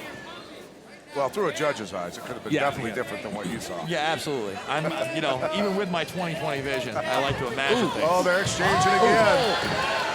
A slip there. But he caught him with the left as he slipped. Without a doubt, Lee definitely landing some shots there before he slipped. Again, like you said, Champ, this is a little bit of a Russian roulette. Both of those guys go in there and bang. Somebody's going to get clipped. Colvin's hurt. He's hurt right now. His left-hand side, something happened right there. Yeah, he hurt his left hand. Yes, he did. He might have broke it right there. Yeah. He's definitely hanging it low there. So now you got to wrestle. Ooh, in fact, 100%. He either broke that wrist right here, or maybe he broke a finger or two, maybe a knuckle. But that he's not even using it right now. No, it's definitely down to his side. He's holstered that bad boy. He's trying to. That's another reason why you've got to be looking accurate. at the ref. You can't swing wild. You can't. You can almost see the break on that, something going on right above the glove there. It might be an ulna or radius. Yes, bone. that's where it's at, right above. Oh, it is. Oh, and it's a left-right from. Heathcock is pouring it on. He sees that he does not have a left hand. 1 minute, 30 seconds. Oh, yeah. He's holding it's broke. It's broke. Yeah. It's broke. He's asking for help here. Yeah. But he's trying to survive. He doesn't want to lose this fight. Right. This is make or break time. Almost 1 minute left. I mean, look, if I'm Heathcock, I'm actually going to kick him in that arm. Yeah. You have to. He's literally fighting with one arm, as you can see. Whoa, nice spinning kick. But Heathcock is also so spent that his mouthpiece is out. Spinning back kick. Throw a high right leg, throw to the head. He can't pick his arm up. He's I toughing it out. With you. Listen to him screaming. Just popping that jab. That's all he's got is that right hand. 45 seconds to go. Final round, 45 seconds. Can capitalize on it. I think he sees it. He knows that left arm is throwing bombs away. I mean, you got to go bombs away. You got to cut him off and go. And cut the cage off. Yes, you're absolutely right, Champ. He's not faking it. That arm's broke. And he's not throwing right hands either. He's not throwing right hands that are wide open. Now he's in the stance to throw him, but he still isn't throwing him. He's got 20 seconds to win this fight, and he needs to finish, in my opinion. He definitely does. He's not able to capitalize on the obviously injured left arm of Lee Colvin. Ooh, big right. I'll tell you what, Colvin snapped him with a right. Wow. Literally fighting in this last half of this round with one arm. Wow. Oh, big right hand. Are you kidding me? Wow. Took that one out with a broken arm. This kid, Lee Colvin, is no joke. Full heart. And now he's holding on to it. You can see the grimace on his face. What's that adrenaline? It looks like it is an ulna or radius. It might be the radius. Well, they're about to get that glove off. The doctor's in there looking at it right now. Yeah, it's right above the glove. He knows it's broke. Yeah. Wow. And that shows what warriors these guys are, folks. Whoa, they're stepping into that cage. You may not walk out unscathed. You may walk out with broken bones. Right. You may walk out with hematomas. You may walk out with a hole in your bottom lip. Or a belt. Or a belt. Or you may not walk out without. Or you may not walk out.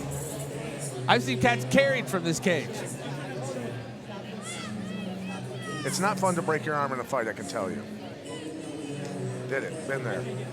I'm thinking Thomas Hearns, Marvin Hagler, that first couple rounds, Thomas Hearns broke his right hand, or one of the hands, on the skull of Marvin Hagler and fought the last half before he got knocked out with one arm. Yeah. All hard, baby. All hard from both fighters. We're in with nothing to be ashamed of. Game as the day is long. And we're watching Look at those Heathcock come in.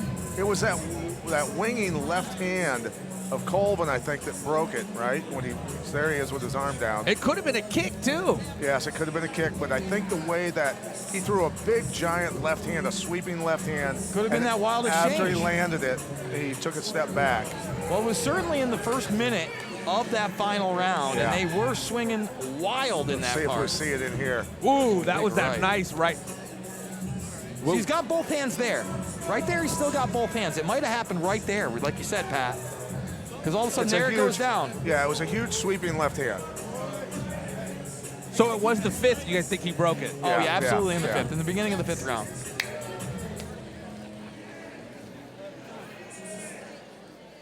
Ladies and gentlemen, we go to your judges' scorecard for our decision. Our judges scored this contest 49-46, 49-46, and 50-45, declaring your winner by unanimous decision and new Caged Aggression Amateur Bantamweight Champion, Lee Mad Dog Colvin.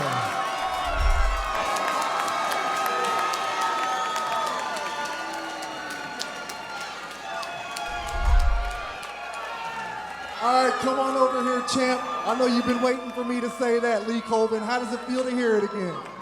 Man, last time I was in here, I was going through some hard times, you know, and I told myself, you know, you lose the fight, all you can do is get better, you know. We all got things we fight. You can either give up and retire and just, you know, lay down and have a lackluster life, or you can just go hard, be better, you know, and that was my whole goal.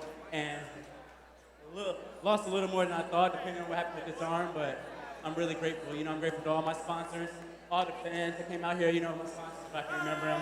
Yabba Dabbas, Boozies, DJs. Oh, I'm forgetting something. I hate The Office, can't forget them. 392, thank you guys so much. Thank you to all my sponsors, you know, and I'm just happy to be here. I'm extremely humbled and extremely grateful, man. Well, look, we're all very happy to see you in such a good place right now. I know you want to get that taken care of, but before I let you get back to it, we can sit here and talk all night, Lee. Before I do, though, man, anything else you want to mention? You know, I have so much. I've been thinking about this so much, and I'm really just extremely grateful for all the people that came out, you know. Grateful for Mike to give me the opportunity. I said it before, but I'm just grateful, you know. Not a lot of people get to do what they love and have the support, you know. People chase their dreams every day. And, you know, for me to have these people here, to hear people chanting my name, you know, like, it gives me goosebumps, you know. I have kids one day and be like, listen to them yell my name, you know. It's crazy, man. I'm extremely grateful, extremely humble, thankful to my corners, all the guys I've been training with and stuff, man. I'm just getting started, you know. This is just the beginning of something new, something bigger. That's good to hear. That's good to hear. Well, look, again, I want to let you get back and take care of that. You deserved this victory tonight. You earned every bit of it. And obviously, even with one hand, you weren't going to be denied this. Ladies and gentlemen, let's hear it one more time for your new Caged Aggression Amateur Bantamweight Champion, Lee Mad Dog Colvin.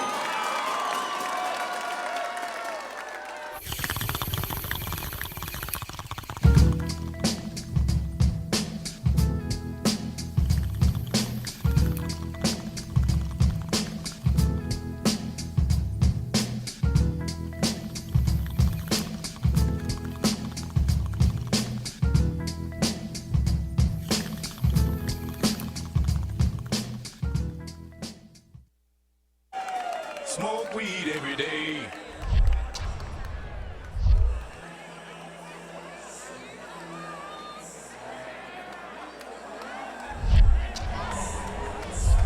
Here we are, ladies and gentlemen, with the ladies. Daisy Perez facing off against Lindsey Spencer as Daisy makes her way into the Caged Aggression cage out of Red Schaefer MMA, Milwaukee, Wisconsin.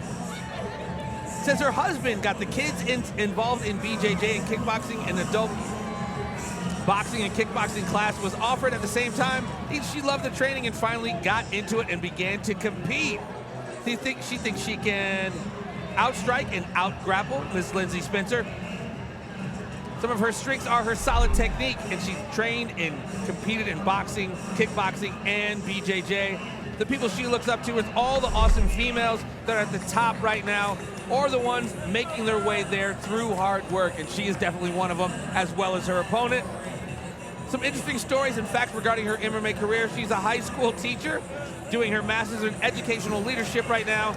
Started training when her daughter was 5 and her son was 6 months old.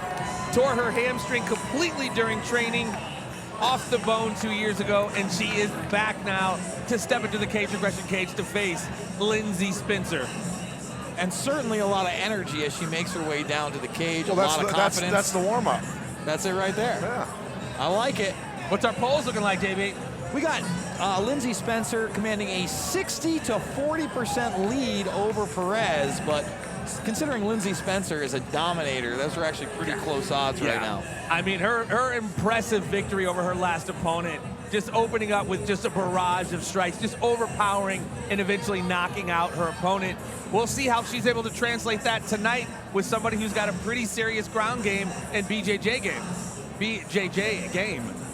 And certainly going in there, not just to fight, not just to be here, to be a part of cage aggression, but to win. Yes, without a doubt. She is in there to win, so I'm excited for this fight. We had a good chance to chop it up with her, Pat and I did, on the Everything Combat podcast. She's a very insightful human being, man. Very demure, very chill, but when that switch gets flipped, she's ready to do some damage. As Daisy Perez makes her way into the cage and awaits her opponent. As we inch closer to our co-main and main event of the evening. And here she comes, Lindsey L.J. Spencer, fighting out of Summer Training Center, Asylum Athletic Club, Bettendorf, Iowa. She got into MMA because she wanted to try grappling. And had decided for this opponent, she's excited to see what she's got. Feels that her stand-up, her wrestling, her cardio will be the difference maker. Looks up to Bullet Valentina and Thug Rose Namajunas. I'm looking forward to this one, boys. This is another one. Hope you got your drink. Hope you've been to the bathroom. Because this one could go the distance. We'll see. Because that young lady has fireworks, dynamite in her hands. As she makes her way to the cage with Bullet Valentina, who is a very accomplished mixed martial artist as well as a bare knuckle fighter.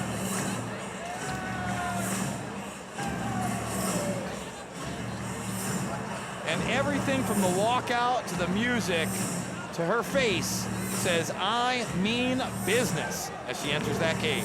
She needs to get in the gym, though. You know, looking a little flabby. Needs to get in the gym. Just a specimen is Lindsey Spencer. Call her Bam, Bam, Bam, but Bam, Bamette. Yeah, for real.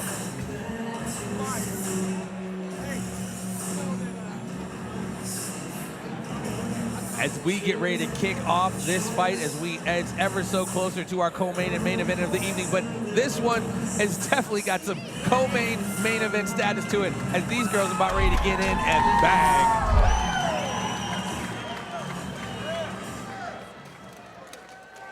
Ladies and gentlemen, our next bout of the evening is scheduled for 5 3-minute rounds for the Caged Aggression Amateur Women's Featherweight Championship, powered by Rubies. Introducing first, fighting out of the red corner. She stands 5 feet 5 inches tall and weighed in at 145 pounds. She trains at Red Schaefer Mixed Martial Arts. Joining us from Milwaukee, Wisconsin, Daisy Perez. And her opponent, fighting out of the blue corner. She stands 5 feet 6 inches tall and weighed in at 145 pounds. She trains at Summit Training Center and is sponsored by Tri-State Insulation, Howard Health Quarters, Jenny's Boxcar, Move with Grant EXP Realty, and Abundant Health Physical Medicine. Joining us from Bettendorf, Iowa, she is your current Caged Aggression Amateur Women's Featherweight Champion, L.J. Spencer.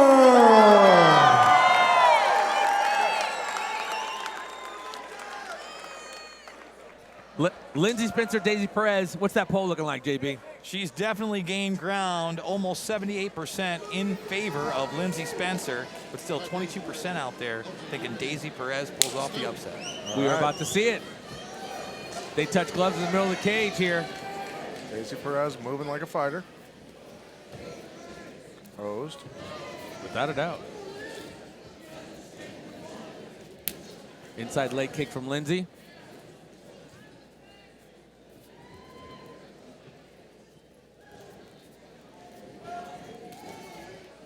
I don't want to speak prematurely, but I can only assume the strength advantage is going to be with Lindsey Spencer.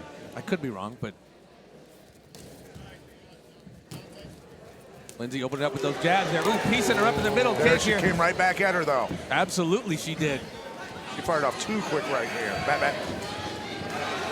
And right now she's doing a good job. Keeping her up against the cage there. Keeping her up against the cage. Limiting those strikes, even though Lindsey Spencer is definitely sneaking some to the body and to the head. Firing strong away. ladies. Daisy with that deceptive strength there. Good body shots from Spencer before she came across with those lefts. Ooh, nice knees in the plum there from Daisy. Lindsey with her own knees. Tell you what. These guys are tough. They're fighting in a phone booth right now. Absolutely, but Daisy, man, she's responding with some serious shots there. Lindsey with her pressed up against the cage there, firing off with knees. Good knee solid. from Daisy. Without a doubt. Lindsey responds in kind. Flip that shot there, Lindsey did. And you know, even though that was a big right hand, she recomposed herself very well. She didn't put herself out of place. There was no counter for Lindsey. Right. I like that. Perez has good skills. She does, obviously. Here, opening up here in this first round. 1 minute and 10 seconds left. Lindsey got her pushed up against the cage here. Tell you what, Lindsey's using her forehead and her head very well when she gets her against the cage. Perez now doing the same thing to her. Reverse position, now has Lindsey up against the cage. I might have to stand corrected with that strength thing. Daisy's obviously showing some strength around I mean, here. she's got strong legs, strong hips. Less than a minute left. And right now, it's anybody's round. This is True by that. no means a Lindsey Spencer round. These two have been connected since 30 seconds into the fight. Dirty boxing, a lot of good stuff going on here. With 30 seconds left. Let's see if you can edge it out with a decisive edge here. Thigh, big time. Yeah, she is. Those add up. Feel that tomorrow, that's for sure. And tonight.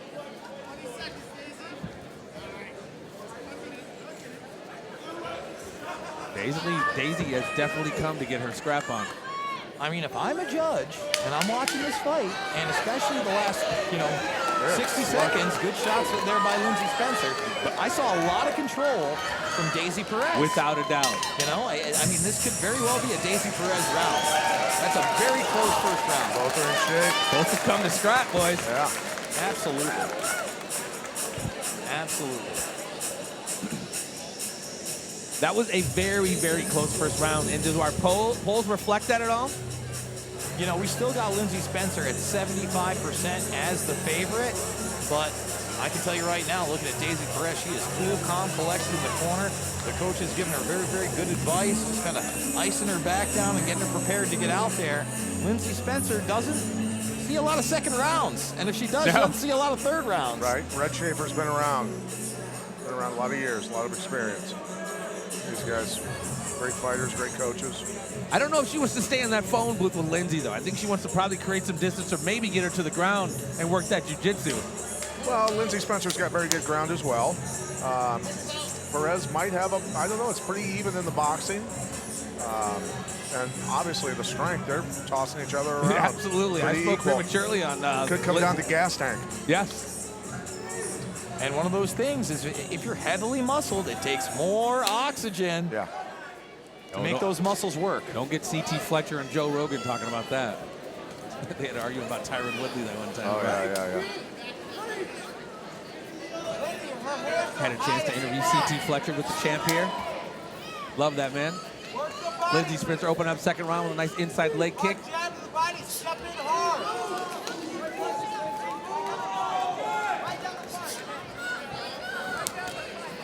Lindsey switching. Nice left shot, yes, to the face. Cow. Lindsay got to be careful here. Ooh, they are trading. This is that Russian roulette you were talking about there, champ. Both of them are swinging away. Lindsay seeming to get the best of it so far. Driving her back, driving her back. Good body kick. Yeah, setting it up real nice. Good combos. Daisy Perez still coming forward, though. Hands Without up, a doubt. very composed. Although right now, this round definitely seems to be Lindsey Spencer. As we 1 open minute up, down. 2 minutes left, yes, in this second round.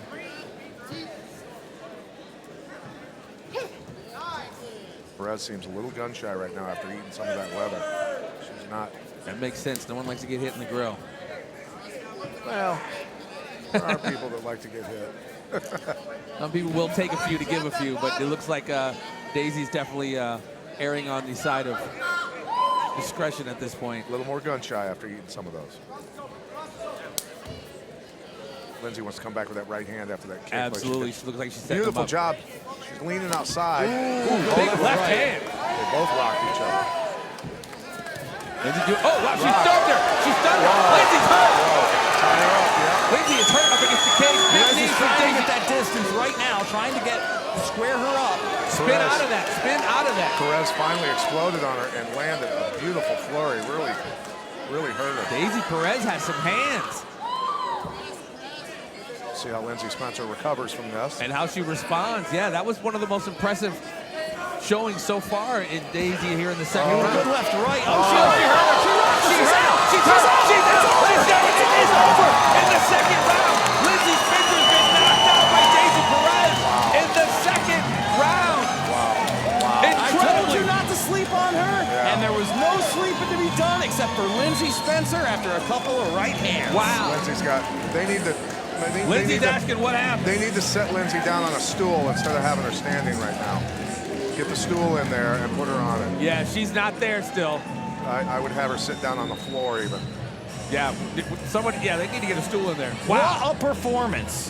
What a performance and from Daisy was wondering Perez. if the blue belt in jiu-jitsu was going to be the difference maker for Daisy Perez, and she knocks out the heavily favored Lindsey Spencer. What an impressive performance by Daisy Perez. These gals came to fight and put on a show, and a show it was. With Lindsay coming up on the short end, Daisy Perez shocking this crowd here.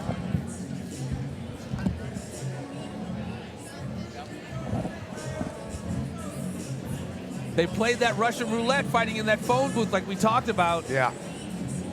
And Daisy coming on top with a KO. Heavy exchanges. Perez, when she decided to pull the trigger, put punches together in bunches. Beautiful flurries. Lindsey Spencer looked like she was going to rock her a couple times, and that's where she finally clipped her on the temple and put her down. And then that last shot, wow, that really did the business on Lindsey Spencer. Ladies and gentlemen, your referee, Bruce Allen, has called a stop to this contest at 2 minutes, 13 seconds into round 2, declaring your winner by knockout and new Caged Aggression Amateur Women's Featherweight Champion, Daisy Perez.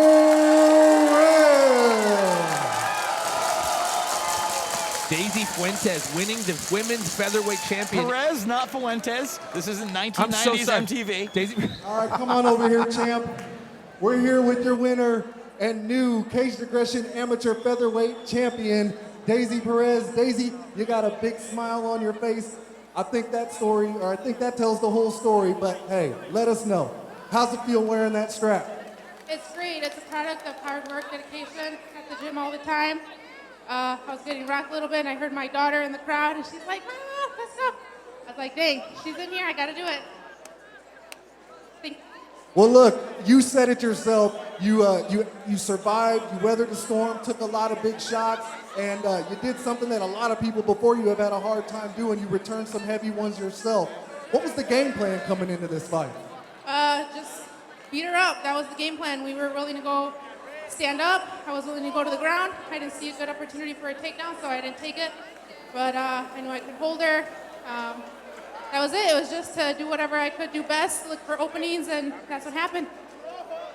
Well, look, if you want to turn around, we've got the final moments of some of your handiwork on the screen. If you kind of want to walk us through that, what was going through your mind during the finish?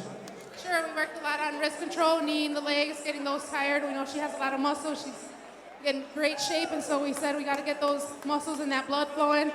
So just hold it, and I saw I rocked her with the left hand at one time, and I was like, oh, we got to do that again. I saw her go to the ground. Her eyes were gone, and I said, I know the ref isn't going to stop it till I don't stop. So I got to hurt her. I'm sorry, but that's what we got to do, right? It happens sometimes. Well, look, it got the job done tonight. I got to ask you real quick before I let you get to the celebration, though. What's right around the corner, champ? What's around the corner? Anything that comes up, I'm willing to take it. Let's go. We love that attitude. Well, hey, enjoy this victory. Enjoy the rest of the weekend. And let's hear it one more time for your new Caged Aggression Amateur Women's Featherweight Champion, Daisy Perez. Are you tired of sending emails that never get opened? Engage your customers faster via text. Text messages have a 99% open rate. Let us help you reach your customers in the fastest, most efficient way possible by building a database of people who have opted in to receive messages from your brand. Tap on its easy-to-use, all-in-one SaaS platform turns customer communication and engagement from a repetitive task into a fun and simple process. People are visual. Our brains process images 60,000 times faster than words. Why just send a boring black and white text when you could be more creative and drive visibility and engagement? Highlight products, promotions, and calls to action by including multiple images, animated GIFs, or even short videos. Why choose Tap on It? We offer simple sign-up options for your customers, easy in-store and online redemptions, and enhanced text and social sharing capabilities. We'll create a custom microsite or can link to your brand's app or website with robust reporting and analytics, and use our audience manager to segment and target your audience with the right message to drive engagement and increase awareness. And you will have a dedicated client support specialist to help you with anything and everything along the way. Set up a demo with us now and get on your way to building your business through text with Tap on It.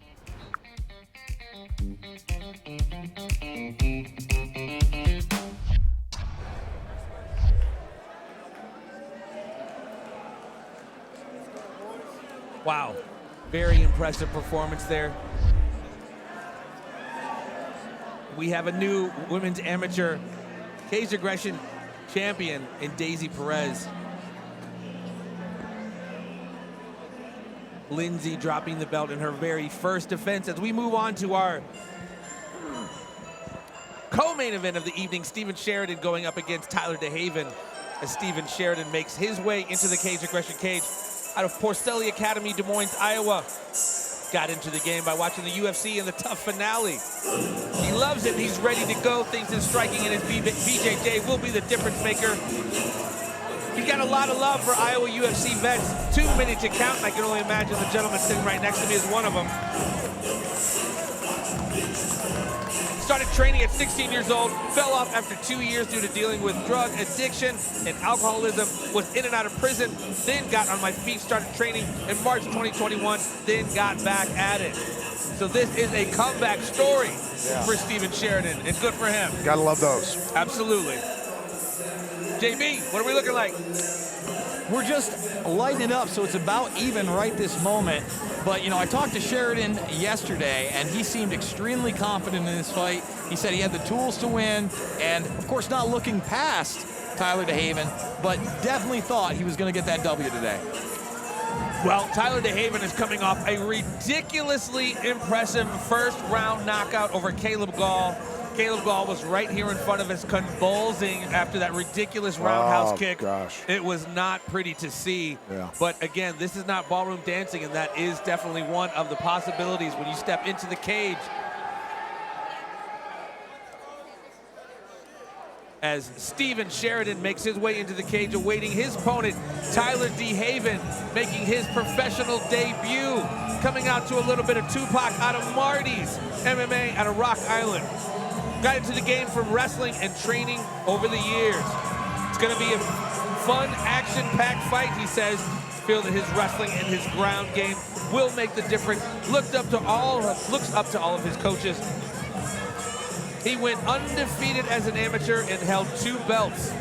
And the amateur days are over, as this is his first fight as a professional, having most recently being signed by First Round Management. Thank you.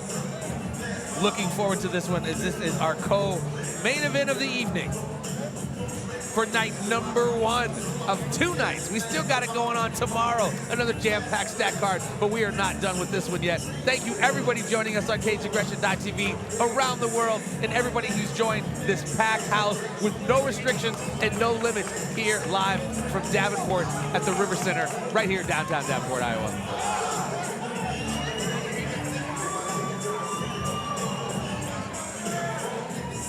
Tyler looking ready to get down. Always has that game face on when he steps into the cage.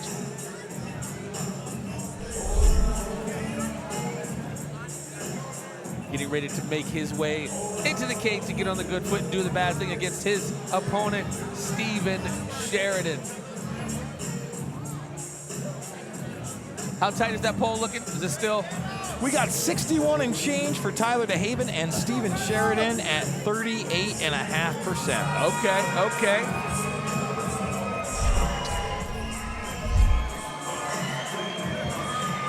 Ladies and gentlemen, this is our co-main event of the evening, scheduled for 3 5-minute rounds in the Caged Aggression Professional Bantamweight Division, powered by La Quinta Inns and Suites.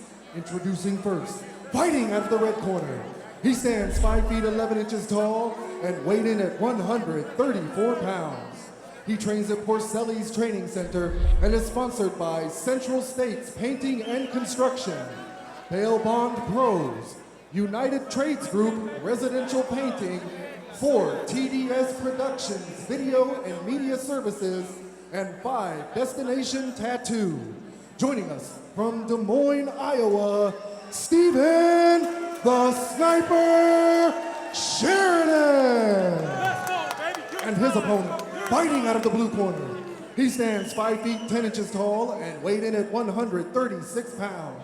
He trains at Marty's Martial Arts and is sponsored by Quad City Safety, Grease Monkey Bar and Grill, Unli Marine, Walking's Window Tinting, Jackson Auto Body, Tap 22, AJ's Trucking, and Pioneer Home Improvement. Joining us from East Moline, Illinois, Tyler DeHaven.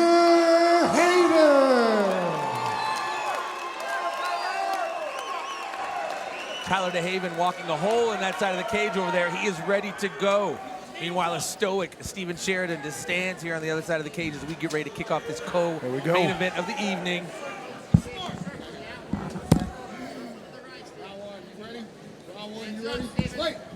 And it's on. Boys ready to go.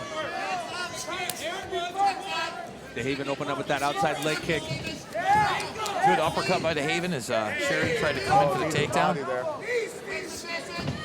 Wizard tried to hit him with that. Making him pay attention to those knees. Yes, sir. Opening up with a very frenetic pace here, these gentlemen.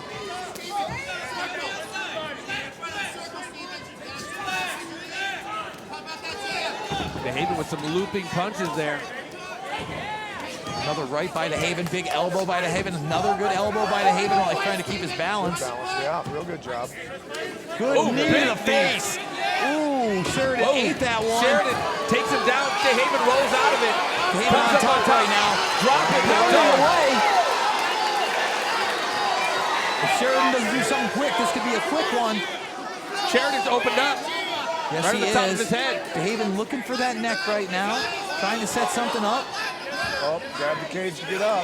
Yes, he did. There's one warning. I don't know if the referee was able to see that, but he's definitely, Tyler DeHaven has Sheridan opened up at the top of the skull there. And there nice they are. outside leg kick. Both fighters back to their feet. Sheridan definitely looking for that takedown. Going for it again, he got it. Got the guillotine, got him trapped on the wrong side of the body. Oh, he gets out of it. He heads out of it. Sheridan in side control, but doesn't look like he's doing much with it. DeHaven looks arm very bar, comfortable. arm bar. Looking for that arm. He's got it, but I don't know how well. Got to get the hips in.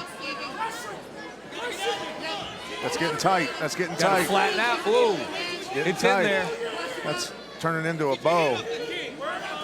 Getting very tight on him right now. That elbow's going backwards, buddy. He's got to get the thumb. Oh, he's pulling on it hard. I can't believe Sheridan hasn't tapped yet. That looks very uncomfortable. That capsule's about ready to go. Got out of it, though. Oh, sure did. A lot of energy expended there in that armbar testament to the strength of Steven Sheridan right there. Or flexibility of joints. For sure. Reminds me of that first round of that Vitor Belfort John Jones fight when he had John Jones' arm damn near snapped in half. Yeah.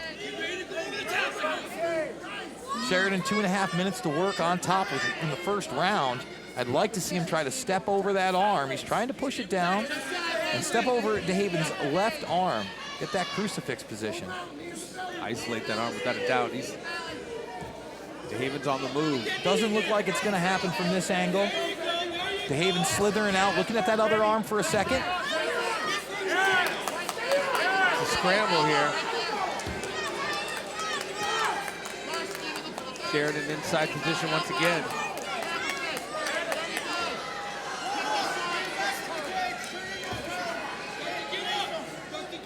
Not too much activity here with Sheridan in a side mount position. It's like Tyler trying to use that cage there to advance position a little bit, spinning out of it.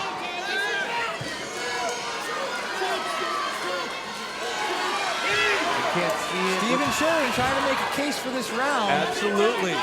Both fighters back to their feet here. Another guillotine.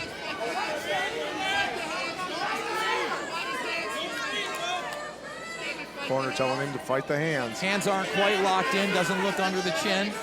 Almost 1 minute left here in this first round.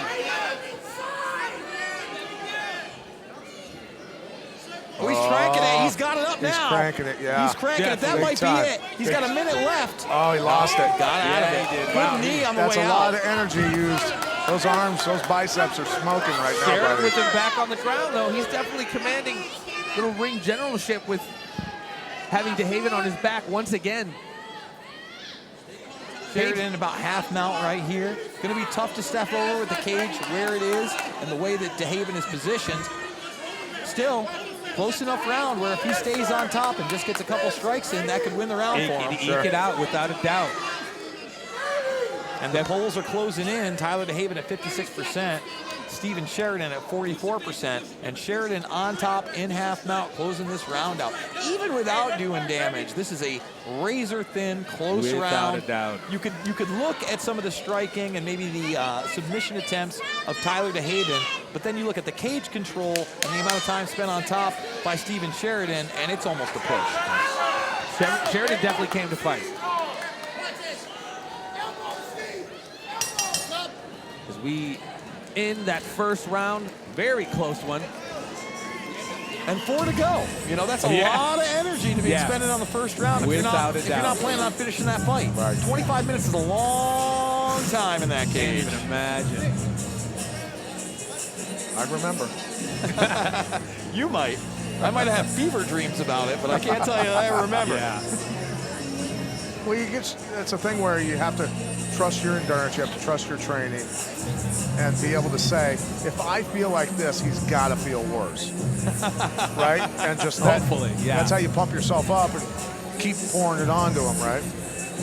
And we're watching right here where he rolled, went for that neck, couldn't quite get it, landed on top. And again, Steven Sheridan did a great job of getting out of bad positions, including this one. Where he had that arm really locked deep up. arm bar. Yeah, deep. Kudos to Steven for getting out of that, because that was definitely deep. So they're getting ready to show that guillotine where he started sinking it in deep.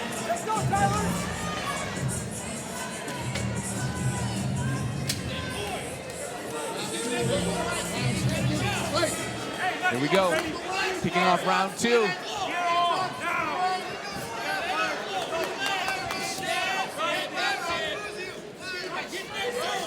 And we still have an incredible main event tonight. Alec Lorenz going against Darian Abbey. The heavyweights will be swinging hammers. But first, we got our co-main, Steven Sheridan and Tyler DeHaven.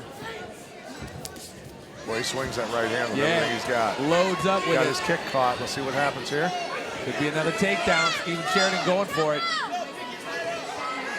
DeHaven going to switch off to a guillotine again, attempt at least. Yeah. Trying. Yeah. Corner again saying fight the hands. He's got it under there. You just want to, don't put your head there when you got a guy that tries guillotine you to that Good much. knee. Oh, that arm's That under one there. hurt him. That was a big knee to the head. So look for another one, quite frankly, and now you can see that Steven Sheridan's trying to block that right knee from coming up with his hand. His arm is definitely under that chin. See him jockeying legs. That's the important part there. Whoever gets the outside leg has the edge there, either stopping that submission or. Ooh. DeHaven rolling Sheridan over. Tight Sheridan slipping out to the side. Wow, these guys are scrambling. Tight grind against the cage here. Oh, was he down? Was his hand down? I don't know because the now he's drilling him. Oh, he's hurt. I think that was a legal shot. The crowd definitely It was close. It was close. Yeah. Let's see if we can get the replay of that between rounds. Got to be somewhere at that 3:45 mark, somewhere in there. Yeah. I think his hand was just coming up. I don't know. Well, I don't think that the hand mattered because I don't think either knee was actually on the ground at that point. He was trying to get Big elbow. Tyler did everything DeHaven did right there. Yeah. Oh, man, he's jacking him up with that forearm now. He is trying to finish this fight in half mount. He's turning this into a street fight. 3 minutes left here in the second round. That's Tyler DeHaven grinding on him here with these elbows and hammer Big fists. elbows. He's hunting that neck again. He going to the definitely mount. is. And now Got he's in mounted full guillotine. He's got it under his chin. That's a tough one. That's under there. That's a That tough That one. is under there. He's tapping. That's under there. Yeah. He's tapping. He That's taps, it. ladies and gentlemen. That's At 2:39 in round number 2, Steven Sheridan taps. Mount From a guillotine. deep mounted guillotine from Tyler DeHaven, picking up a W in his professional debut. Mount guillotines are tough to get out of, buddy. Very, very tough competitor in Steven Sheridan, though. Tyler DeHaven getting it done in the co-main event. Without a doubt. Impressive scrap, though. That was, I mean, Steven, nothing to be ashamed of. That guy came to fight. Oh, yeah, that was a hell of a fight. Hell of a scrap between those two. Tyler DeHaven making his pro debut, picking up a W.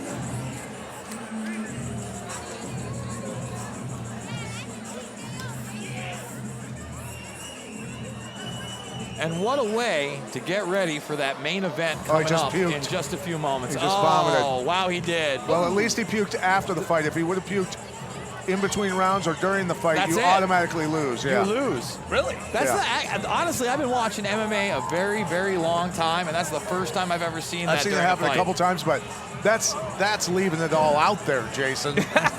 I've seen it happen with amateurs who aren't in shape, who get in there like strip clubs with cages and try to fight, and then they, You know, the first time you mentioned, Jason, how's that pole looking? That's what I was thinking. Oh, so again, someone loses their lunch in the co-main event. They're going to get getting ready for that they're getting the cat litter out. Tyler DeHaven brings in at the end his tag team partner, Ralph. Man, that is tough. I'm glad it didn't happen in our corner. I know. I'm glad it's over there. Because that smell, dude. Oh. I've got a white I'm starting shirt to on. smell it from right I here. can definitely start to smell that. And Up it's down pretty wind. rank. Yes. Stings. I don't know. It smells like Monster energy drink. Oh, it smells kind of good. You're giving them some free press. Monster energy drink? Stings the nostrils. Black Oxygen. You won't drink an energy drink again. You won't need to. Black Oxygen Organics. BlackOxygenOrganics.com/PJ MIletich, as a Or matter of /Jeffery fact. Wilson, 45% more oxygen at a cellular level. If you want to be a high-end endurance athlete, that's what you put in your body. And perhaps both DeHaven and Sheridan could be benefiting from that. You know, Sheridan a little improvement on the gas tank, and DeHaven might not have puked. Maybe not. Maybe not. Keep your cookies in check, DeHaven, but congrats on picking up the W.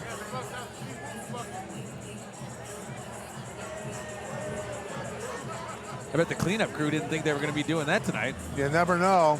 I mean, what do you want to clean up more, puke or blood? I'd rather do blood, personally. Yeah. You can't really smell blood. Smell a little iron, but puke, it definitely has that quintessential puke smell. Not the blood if they've got smart dust in it. Smart. I don't know what that is. Oh, I know all about smart dust, but All we won't right, be talking all about right. it on We this digress. program. We I digress. promise We you won't. that. No, absolutely not.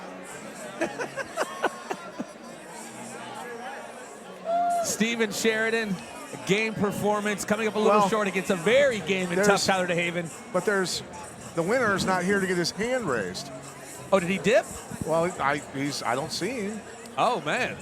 You know what? They might have taken him out because of that puke, right? Just to make sure everything was okay, and maybe his stomach wasn't feeling that well. Right. And you never know. Some things happen with a concussion where you Yeah, end up yeah, vomiting. absolutely. Good And point. again, Good point. it's the fighter's safety that's of the utmost importance. And that is the utmost importance. That's You are very correct. professional of you to say. No, that's true, though. It is.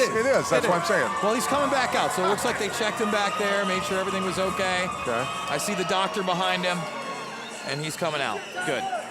Wouldn't that be great if he pukes again? How do you know he's the doctor? He's because he's the only one in the mask and the gloves. With the hazmat suit. Yes. Tyler's ready to get this over with, bro. He's in pain. He's hurting. Ladies and gentlemen, your referee, Josh Stewart, has called a stop to this contest at 2 minutes, 20 seconds into round 2, declaring your winner by submission due to guillotine, Tyler DeHaven.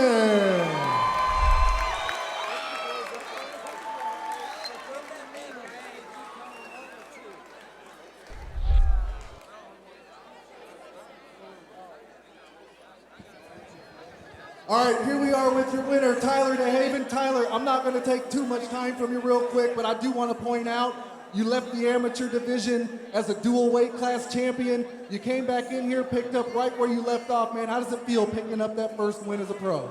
It feels great, man. I didn't really want to get sick. But, hey, you got to come out here and fight no matter how you feel that day. There's no excuses. I showed up, still fought, made it through. I came back out here, so thanks to everyone, my coaches, my friends, my family, my kid, my work, all my sponsors, let me do this. Thank you, Marty. Man, this guy's been with me from the day I walked into his gym. He ain't never left me. 1, 2 belts, now we're pro. Now let's just keep this ball rolling and let's keep going. Sorry about the match, you guys in the main. They cleaned it up pretty good. Stay away from that area. But thanks, Goodwin. Let's go celebrate. My after party's at Top Dog, so come buy me a damn shot if I don't grow up anymore. So, thank you. See you guys all. Ladies and gentlemen, let's hear it one more time for your winner, Tyler DeHaven.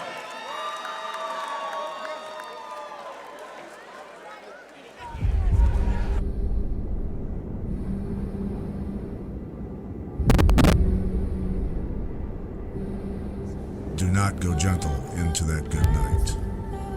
Old age should burn and rave at close of day.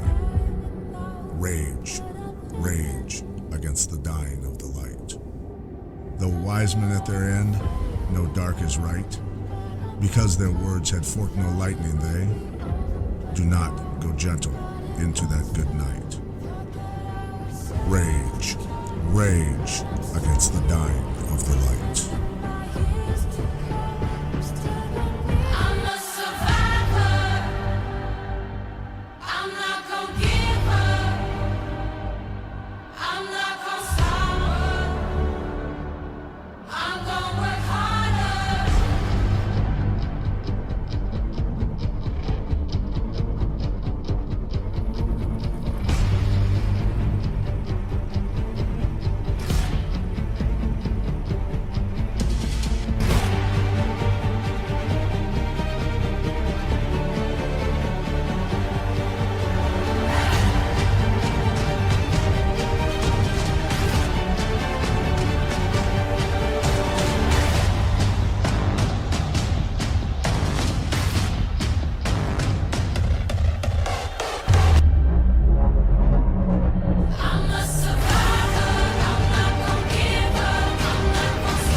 Do not go gentle into that good night.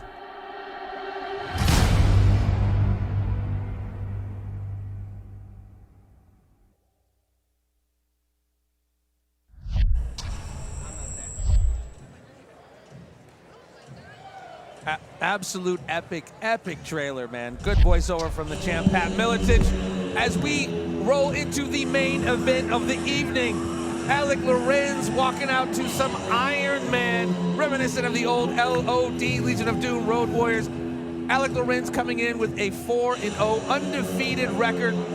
All 4 of those victories by TKO or KO, fighting out of Hard Drive Performance Center in Cedar Rapids. He's always wanted to fight since he was a kid. Thinks this is a good matchup. Both heavy-handed strikers. Thinks that his striking is going to make the difference. Looks up to his coaches, Eric Koch and Mike Rhodes. This is going to be a banger. Go get your drinks now. Go to the bathroom now, because this one won't go to the judges. I can almost guarantee it. What's that poll looking like, JB? We're looking almost dead even down the line. Woo! But I got to tell you, once again, I am so excited about this fight between Alec Lorenz and Darian Abbey. This is what I came to see. 2 heavy hitters and one guy that's totally and completely reshaped his physical body to be here tonight, and not to just test himself out against somebody at 205 that isn't undefeated, that doesn't have heavy hands, that isn't from a top-tier camp. He said, give me your best, and Caged Aggression did just that. Mike Goodwin is always so good at matchmaking as Alec Lorenz prepares himself to step into the cage. And half jokingly, half serious, when we interviewed him on Everything Combat, I asked him, bro, when are you gonna register that right hand as a lethal weapon? Are you gonna wait till you like explode somebody's head when you give him that 5-knuckle shuffle?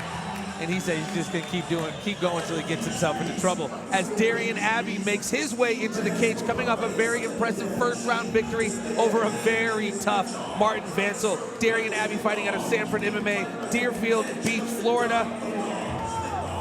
The movie Never Back Down was his catalyst to get him into the cage. His thoughts on this matchup: he thinks it's a good matchup for me. Even if he tries to stand with me, it will be a short night. Whoa! Some of his strengths, his jab, and his setups are what's going to make the difference. Well, I think that Abbey absolutely has to utilize that length. You know, he's a very tall guy. He's got a big reach on Lorenz, and we know what happens when Lorenz gets close. You know, he unloads. And I think it's going to be interesting to see whether Abbey's able to keep that distance, or if he decides to take this to the ground. You know, there's a lot of unknowns in this fight. Other than these guys are 2 big strikers waiting to go at it. I'm telling you what, talking to Alec off, out of the fight scene, the dude's cool in the gang. Looking at him right now, he looks pissed off. He looks like he's ready to put his hands on Darian Abbey. I've got to agree, this is the most pumped I've ever seen him. You know, usually he's kind of got that Eastern European Stone Cold Musashi / Fedor type look.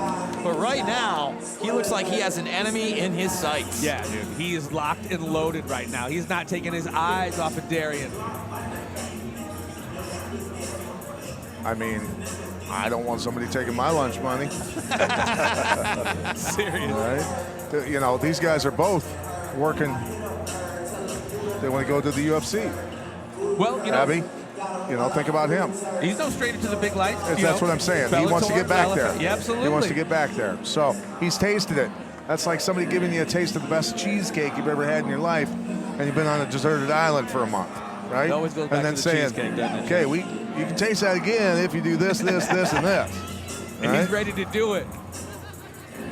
Both these boys ready to get on the good foot and do the bad thing for our main event of the evening tonight. Here we go.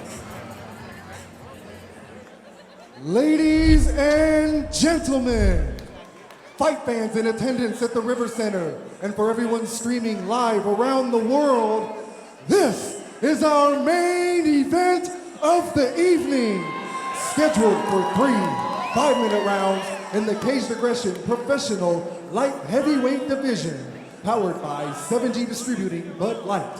Introducing first, fighting out of the red corner. He stands 6 feet 3 inches tall and weighed in at 205 pounds. He trains at the Hard Drive Performance Center. Joining us from Cedar Rapids, Iowa, Alec Lorenz. his opponent, fighting out of the blue corner. He stands 6 feet 6 inches tall and weighed in at 203 pounds. He trains at Sanford MMA and is sponsored by Lee Inc., Homegrown Essentials, New Life, Sweet Shine, Chopper City Kennels, Good Life Construction, Elena Rose and Company, Medina's Martial Arts, and Van Hollen Transport. Joining us from Fort Lauderdale, Florida, Darian Abbey. Alec Lorenz looking to do some hurt business, boys. All right, gentlemen, we went over the rules in the back. Obey my commands at all times. Break when I say break. Fight clean, fight fair, fight hard. Alec, do you have any questions? Darian, do you have any questions? Touch them up now if you wish. Let's do this. Here we go, ladies and gentlemen, the main event of the evening. Alec Lorenz and Darian Abbey are getting ready to throw some hammers. All right, Alec, you ready? As you said, JB, a complete metamorphosis of Darian Abbey. Here we go, touching up the center of the cage. Whoa, Whoa, leg Darian, open kicks. up. Wow. Alec unleashing that right hand, and Darian with some shots as well. Starting right away. Darian, Yes, they nice are. head movement, slipping that jab. Oh, Lorenz buddy. hit him with that big right. Ooh, Whoa. good shot. Whoa, Darian on top. Cleared him out. Watch his leg. Yes, he does. He's getting back up. Big uppercut, then a hook. Big shots thrown so far. Whoa, Lorenz nice is right still hand. up. It's the mouse is gone. It's over, ladies and gentlemen. 30 seconds into the very first round. Darian Abbey has made short work of Alex Lorenz, ending that 4-fight winning streak. That was a sick uppercut. Grand opening, grand closing. Knocked the mouthpiece right Went out. flipping. Cancel Christmas, ladies and gentlemen. Darian Abbey making short work of Alec Lorenz. Wow. Absolutely. What I say, it wasn't going to the judges, man. Right. That was a ridiculous uppercut. Wow. And Bermas, like you were saying, he utilized his length, man. Yeah, yeah. He was And coming in with the 1-2s early, and Lorenz was lunging in. He got a couple of shots off, but he kept the distance. He kept hitting them, and he hit him very solid a few times. Well, and you see how far away he can throw an uppercut. You just don't, you're not looking for that shot to hit you from that distance, right? Absolutely. And that you know. And we're watching it right there. Here's that uppercut right there, that first one that put him down, and he gets up from for the second one. You're gonna watch that one coming up right here. Boom! And there goes the mouthpiece. Sweet chin music, boy.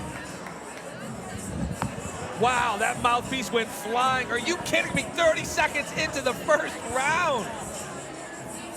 Darian Abbey is no joke.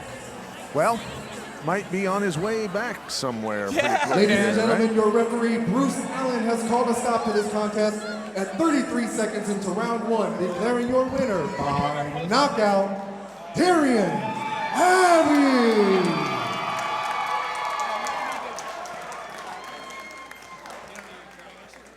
No, hell no.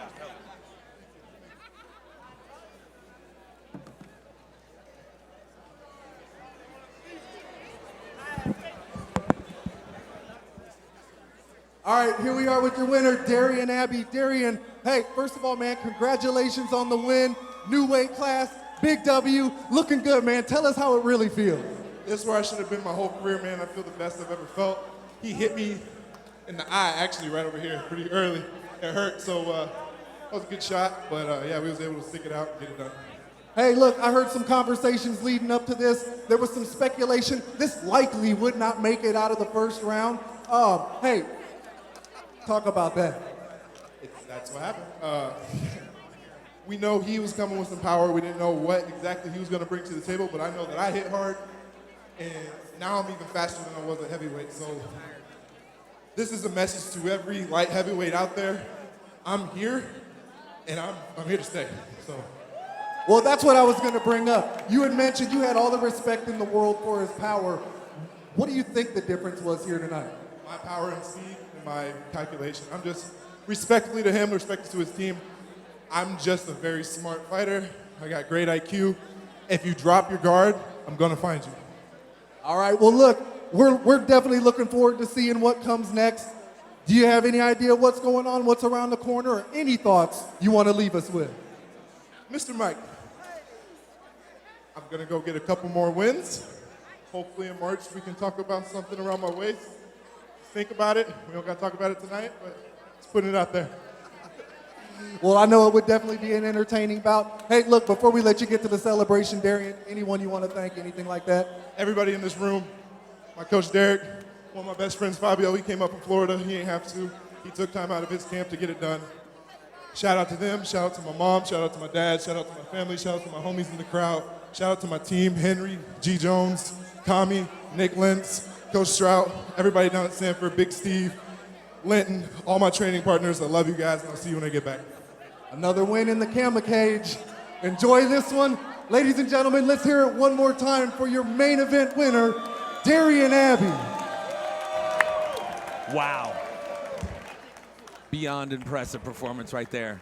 What a night for caged aggression, and boy, did the main event serve us up one heck of a knockout. That uppercut is All called right, the folks, decapitator. that's going to do it for us here. Night one at the River Center. Don't forget, we'll be right back here tomorrow night. All the best mixed martial arts action the Midwest has to offer, the country has to offer, right back here tomorrow night. Until then, we're going to catch everyone else over at Ruby's. We'll see all you folks right back here tomorrow night.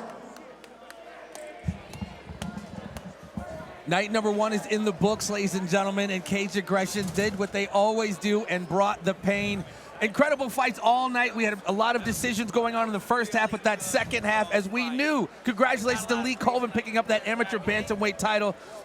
Congratulations to the woman who shocked the world tonight, winning in a KO in round number 2, picking up the women's featherweight championship.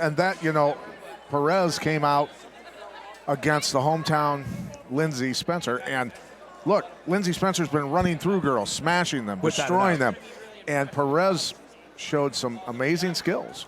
Amazing skills, amazing composition, and amazing power at the end to actually knock her out. And very fluent combinations. Absolutely. Without a doubt, a second round stoppage there.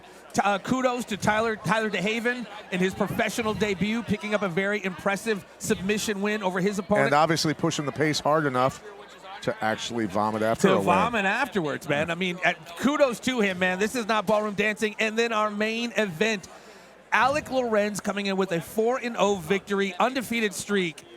All of those by first-round knockouts or TKOs, being stopped in 30 seconds by, as you said, Bermas, an individual who has transformed and metamorphosized his body, dropping, I think it was either 30 or 50, a lot of weight in the last several weeks, picking up an incredibly impressive victory over Alec Lorenz. Wow. Yeah.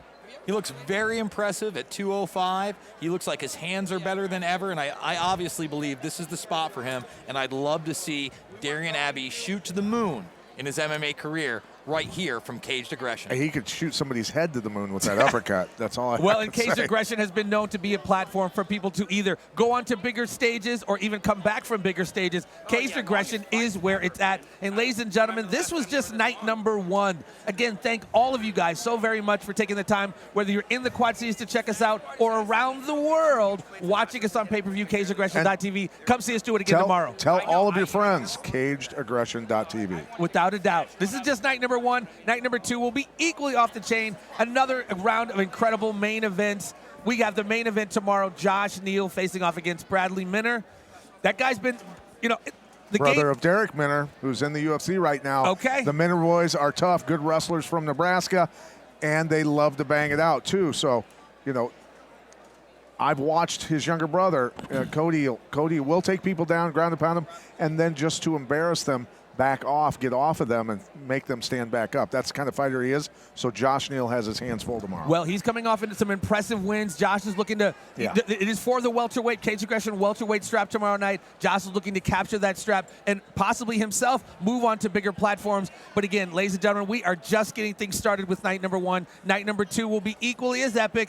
JB, any final statements, any final comments? I'm just so happy the way things went down tonight. Two big performances from Daisy Perez and Darian Abbey, and that was just the cream on top of a great ice cream sundae.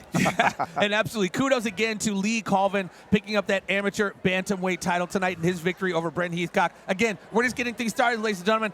I'm personally going to the after party to rest my voice and possibly drink a cold barley pop. We'll see, but we will be back again tomorrow doing the same thing. Peace and all them kind of love.